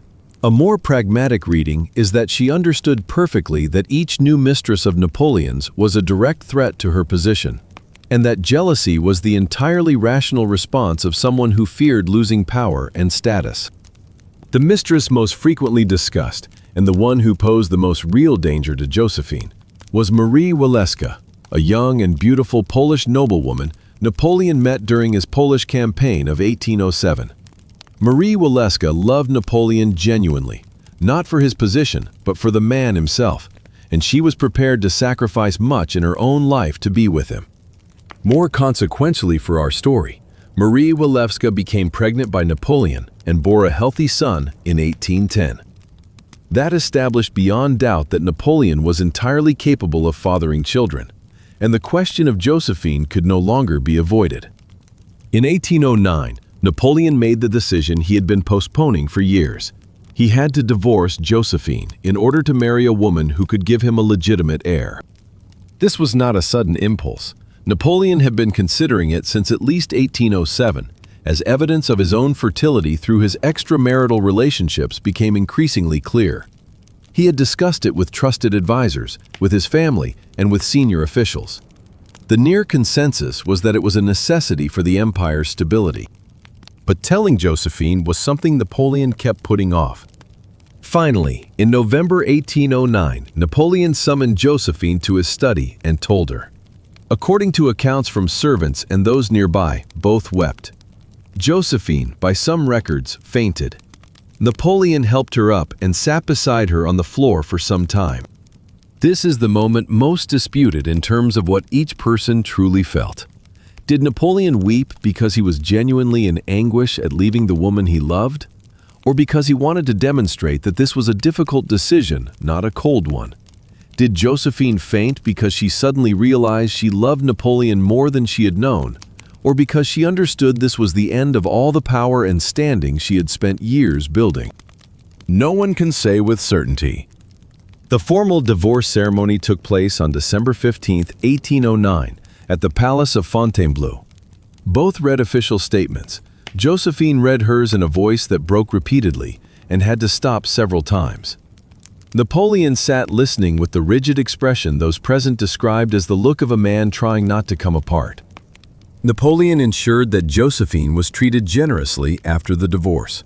She kept the title of Empress, received a large annual income, and was permitted to live at the Château de Malmaison, her favorite of all the residences they had shared. In April 1810, Napoleon married Marie-Louise of Austria, the 18-year-old daughter of the Austrian emperor, entirely inexperienced in the world of power. In 1811, Marie-Louise gave birth to a son, proclaimed Napoleon II from the day of his birth. Napoleon had the legitimate heir he required. But according to those close to him in those years, he was not happy with Marie-Louise in any profound sense. She was young, obedient, and fulfilled her obligations, but she was not Joséphine. She possessed none of Joséphine's grace, her sophistication in social situations, and above all the instinctive ability to read Napoleon's moods and understand what he needed that Joséphine had developed across long years at his side. Napoleon continued to correspond with Joséphine after the divorce, writing to inquire after her and occasionally visiting her at Malmaison. This was unusual enough that even members of his own court found it puzzling. An emperor who had divorced and remarried, who was trying to build a new dynasty, and yet he maintained contact with his former wife in a way that blurred any clear line between friendship and something deeper. At Malmaison, Joséphine spent her final years in a life that many who knew her described as simultaneously luxurious and lonely. She continued spending extravagantly in her lifelong fashion, cultivated the famous gardens of Malmaison, collected art, and entertained guests. She also, by surviving accounts, kept a close watch on news of Napoleon, genuinely gladdened by his victories and distressed by his setbacks. In May 1814, after Napoleon had been defeated and exiled to Elba, the Allied monarchs came to Paris to celebrate. Tsar Alexandra of Russia, one of the men who had defeated Napoleon, called on Joséphine at Malmaison, as she remained a figure of sufficient renown that he wished to meet her. Shortly after that visit, Joséphine fell gravely ill with a throat infection and pneumonia, and within days her condition deteriorated rapidly. On May 29, 1814, Joséphine died at Malmaison. She was 50 years old. When Napoleon, on the island of Elba, received word of Joséphine's death, he shut himself in his room for 3 days and refused to see anyone. On May 5, 1821, Napoleon died on the island of St. Helena after 6 years in exile. According to those present at his bedside in his final hours, he spoke in delirium, murmuring names and the names of places connected to his life. Among the things he said in that state, some accounts record that he spoke Joséphine's name. This, however, is a point on which historians are not in agreement. Some of those present noted it, others did not mention it, and even those who recorded it could not be certain whether it was something Napoleon truly said or something they wished to believe he had said. The story of Napoleon speaking Joséphine's name before he died has become part of the romantic mythology surrounding their love story. Like most myths, it may contain a grain of truth, but it has been embellished into the shape that people wanted to hear. Looking back across the full arc of Napoleon and Joséphine's story, what serious historians agree on is that this marriage was far more complicated than any simple version people typically tell. It was not the story of a great man who loved an unworthy woman and was ultimately betrayed. Joséphine was not a wicked woman. She was a survivor of a brutal period in history who had learned ways of staying alive that no one has the right to judge unless they lived through the same era. It was equally not a pure romantic story of unrequited love. Joséphine did develop genuine feeling for Napoleon, though that feeling came late and never reached the intensity of what he felt for her. What most likely happened is something closer to this. Two people emotionally mismatched entered a marriage for different reasons, lived through extraordinary decades together, and in the process forged a strange bond. Not quite romantic love, but nothing that can accurately be called by any other name. Napoleon conquered Europe, but could not conquer the heart of the woman he loved. Joséphine survived revolution and the guillotine, but could not survive in the position of Empress without Napoleon to protect her. In Malmaison, where both had spent the happiest stretches of their time together, and where Joséphine died while Napoleon was in exile, stands as a silent witness to a story with no winner and no loser. Only two people who never truly understood each other, but could never fully forget each other either. That is the true nature of the ninth marriage in this collection, and perhaps the true nature of many marriages in human history. Not enough for happiness, not enough for forgetting, and forever without a clear answer to the question of what it really was. Chapter 10. Nero and Octavia and Poppaea. If one were to search the entirety of human history for a single marriage that most nakedly demonstrates what absolute power can do to a wholly innocent person, methodically, step by deliberate step, while the world looks on and does nothing, the marriage of Emperor Nero and Octavia would be the foremost candidate. Not because it lasted the longest or involved the most intricate conspiracies, but because it reveals without concealment or softening exactly how a man with unlimited power can destroy a completely blameless human being, while everyone around him watches and remains helpless. This is also the story of Poppaea Sabina, a woman history has typically cast as the villain, but who was herself a victim of the very man she chose as her vehicle to power. And it is the story of Nero, one of the most notorious emperors in Roman history, a man who turned his own private life into an endless succession of tragedies. Octavia was born around 40 CE, the daughter of Emperor Claudius and his notoriously scandalous wife, Messalina. From the earliest years of her life, her existence was directed by others in ways that left her no voice. When Messalina, Octavia's mother, was executed in 48 CE for a conspiracy and an infidelity so brazen it strained credulity, Octavia was approximately 8 years old. She grew up in the shadow of a mother regarded as the most depraved woman in the empire, and that shadow followed her through her entire life, despite the fact that she was entirely unlike her mother in character. Claudius, Octavia's father, then married his own niece, Agrippina the Younger, who brought with her a son from a previous marriage named Lucius Domitius Ahenobarbus, later renamed Nero after Claudius adopted him. To secure her son's claim to the throne, Agrippina arranged for Nero to be betrothed to Octavia, who was technically his stepsister, since Nero had been adopted into Claudius's family. This was the first wound in the tragedy. Two children pushed into a relationship without anyone asking their wishes. for the purely political purposes of an ambitious woman determined to guarantee her son's succession. Because they were nominally brother and sister by adoption, making the marriage legally permissible required that Octavia first be formally adopted into a different family. Even the legal procedure enabling her to marry was not something she had chosen or sought. Nero and Octavia married in 53 CE, when Nero was approximately 15 or 16 and Octavia around 13. These were normal ages for marriage by Roman standards of the time. But age was not the most significant problem.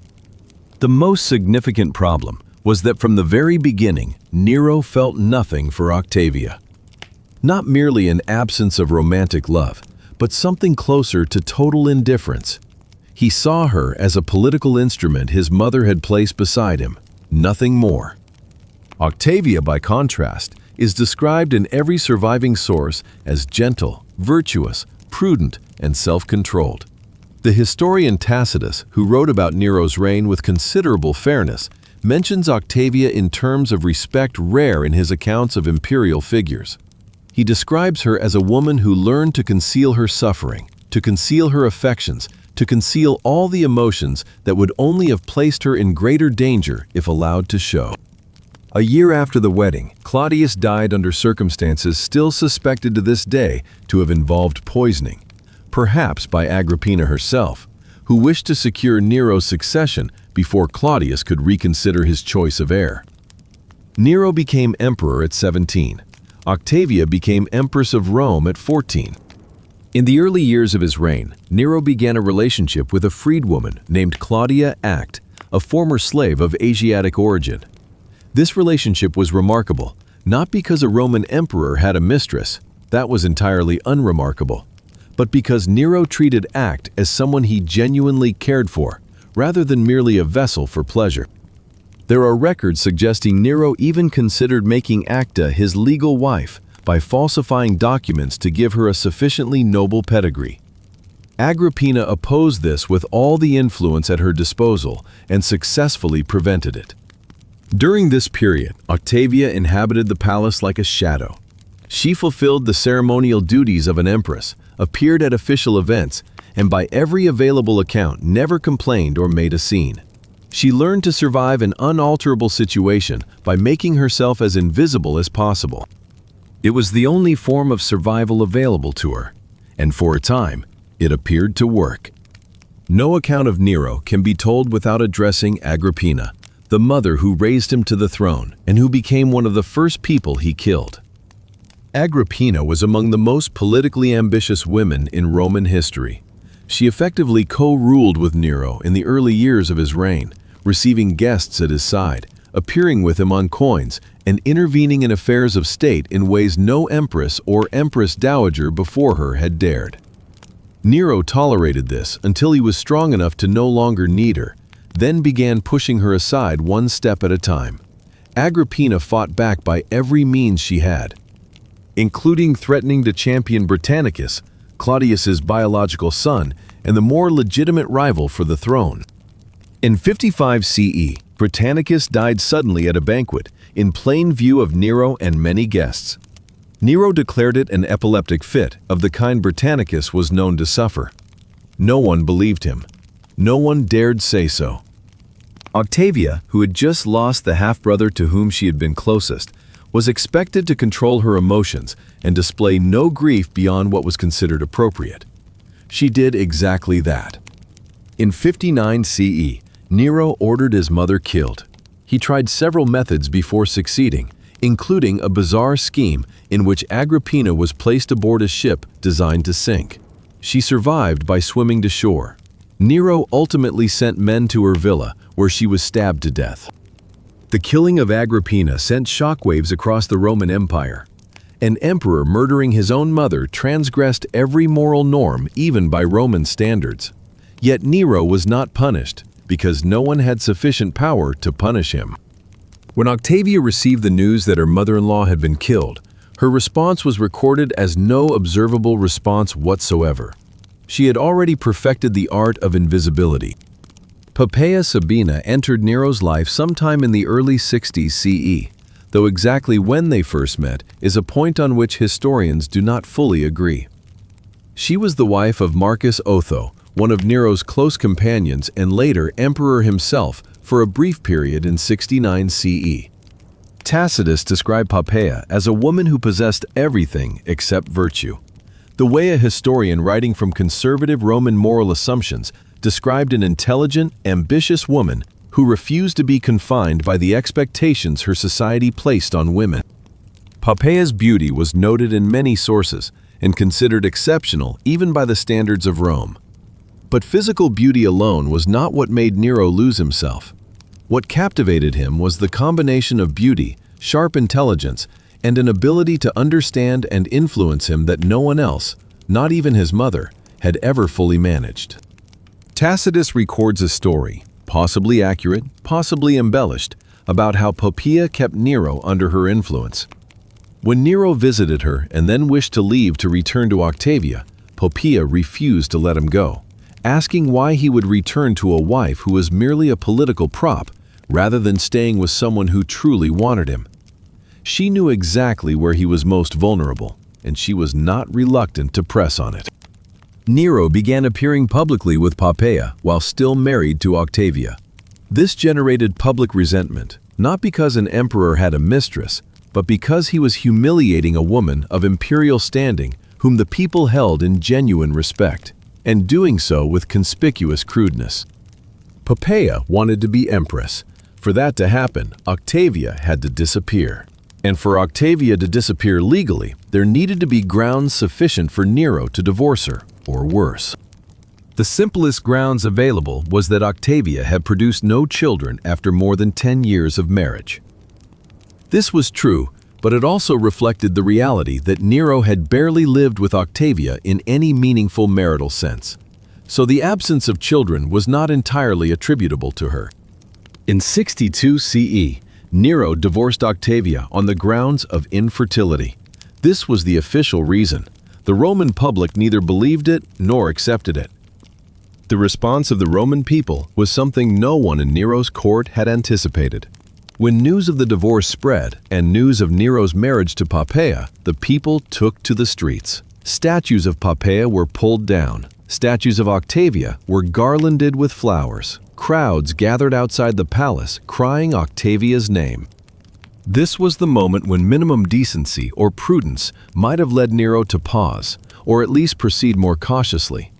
Instead, Poppaea used the public outrage as evidence to press Nero that Octavia remained a rallying point for his enemies and needed to be eliminated more thoroughly than a mere divorce could achieve. Weeks after the divorce, Octavia was accused of adultery with a flautist named Eucharis, described in some sources as Egyptian. Her slaves and attendants were arrested and tortured to produce confessions. Torture was a legally sanctioned method for extracting testimony from enslaved persons in the Roman legal system. Not one of those tortured confessed to anything. One of Octavia's attendants, a woman named Pythias, when pressed to admit her mistress's infidelity, spat in the face of her interrogator and declared that her mistress's body was cleaner than the mouth of the man torturing her. No evidence against Octavia existed. Not a single person under torture produced a confession. But in a system where the emperor delivered the final judgment, evidence was not required. Octavia was found guilty and exiled to the island of Pandateria, the same island to which Julia, Augustus's granddaughter, had been sent decades before under similar circumstances. She was separated from everyone she knew, from all her familiar attendants, and placed under strict guard.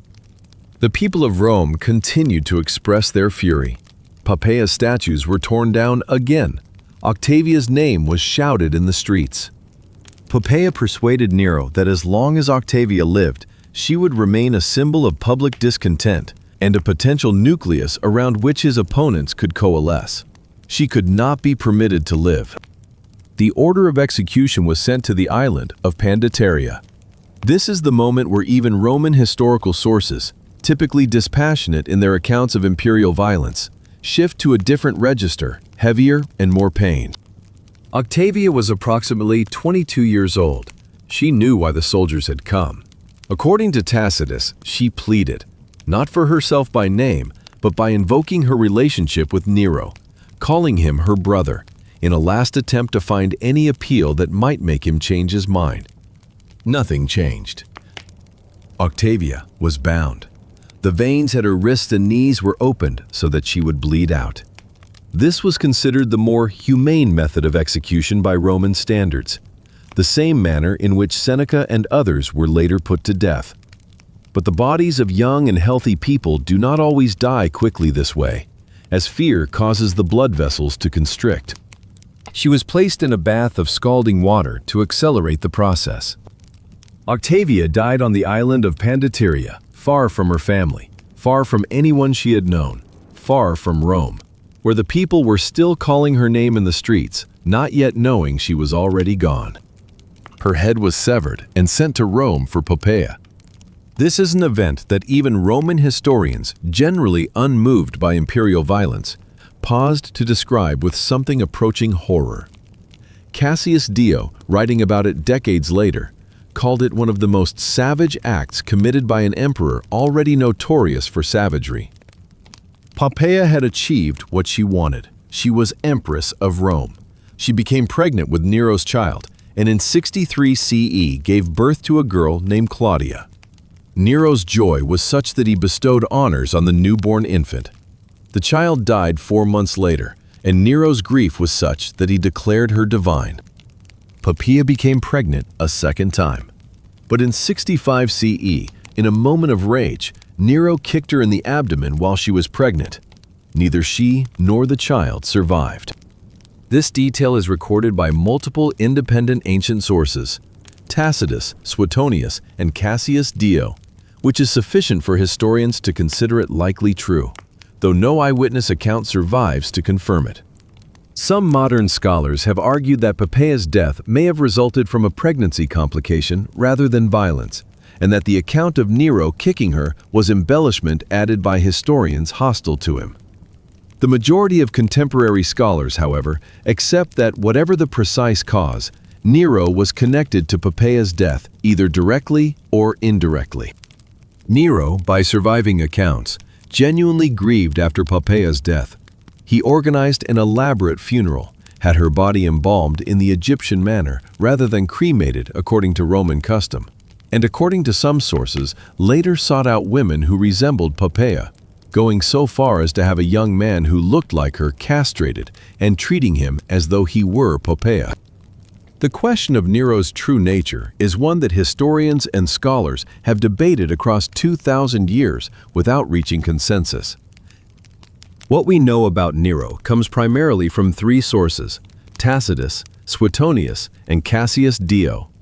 All 3 wrote after Nero's death and after the Julio-Claudian dynasty had ended, under successor emperors who had no interest in rehabilitating Nero's reputation. The Flavian emperors who followed, particularly Vespasian and his successors, had a clear incentive to ensure Nero was remembered as monstrous, since it made their own dynasties appear more legitimate by comparison. This does not mean that what Tacitus and Suetonius wrote was fabricated, but it does mean that the image of Nero may have been darkened further with the passage of time. What cannot be disputed is that Nero killed his own mother, had his innocent wife executed, brought about the death of many around him, including his teacher Seneca and his advisor Burrus, allowed Rome to burn in 64 CE without effective intervention, and then blamed the Christians, initiating the first persecution of Christians in Roman history. The question is whether Nero was born this way or made this way by the environment in which he was raised. Agrippina had raised him in a world where power was everything, and morality was something discarded when inconvenient. She had demonstrated by her own example that those who wish to survive and prevail must be willing to do anything. She then became the first victim of the lessons she had taught, when Nero turned them on her. Nero also had aspects to his character that are rarely acknowledged. His passion for the arts, for music, and for poetry appears to have been genuine, though his actual talent in these fields was likely not as exceptional as the people around him, out of fear, led him to believe. He genuinely appears to have thought of himself as an artist confined in the body of an emperor. The famous line attributed to him on his deathbed, What an artist dies in me may itself be a later invention. But it reflects something in what the sources tell us about how he understood himself. In 68 CE, following widespread revolts by generals across the empire, the Roman Senate declared Nero an enemy of the state and authorized his condemnation. Nero fled Rome with a small group of loyal attendants and took shelter in a modest villa outside the city. When he heard the sound of horses carrying soldiers sent to arrest him, Nero attempted to stab himself but could not bring himself to do it alone. He asked an attendant to help him, and the man did. Nero died at 30 on the floor of a small house outside Rome, as far as imaginable from the imperial splendor over which he had once been absolute master. According to Suetonius, the only person who came to arrange Nero's burial was Acte, his first mistress from the early years of his reign. Not Poppaea, who was dead, not Octavia, who was dead, not the officials and courtiers who had once flattered him without end, only Acte. If anything in this entire story comes close to a form of justice, it is that final image. The man who had killed his wife, killed his mother, and indirectly killed his last lover, laid to rest by the one person he had never harmed. Looking back across the full story of Nero, Octavia, and Poppaea, the true tragedy is not merely what happened, but the inevitability of it. In a system where a single man holds absolute power and no mechanism exists to check or constrain that power, Octavia's fate was nearly determined from the day she married Nero. She could not resist because there was nowhere to direct resistance. She could not flee because there was nowhere to go. She could not seek help because no one had sufficient power to help her without simultaneously placing themselves in mortal danger. Octavia did everything that a woman in her circumstances could reasonably do. She kept silent. She did not complain. She created no scenes. She honored her position and treated those around her with respect. And none of it saved her. Poppaea did the precise opposite. She was ambitious. She was manipulative. She was willing to use other people as instruments toward her ends. And she too did not escape death at the hands of the very man she had climbed over others to reach. Two women of entirely opposite character arrived at the same end. That is not a moral lesson about virtue rewarded or ambition punished. It is a lesson about what happens when power has no limits. And Nero, who stood at the center of all these tragedies, did not escape the circle either. He ended his life in darkness, self-destroyed, declared an enemy of the state by the very system over which he had once stood at the summit.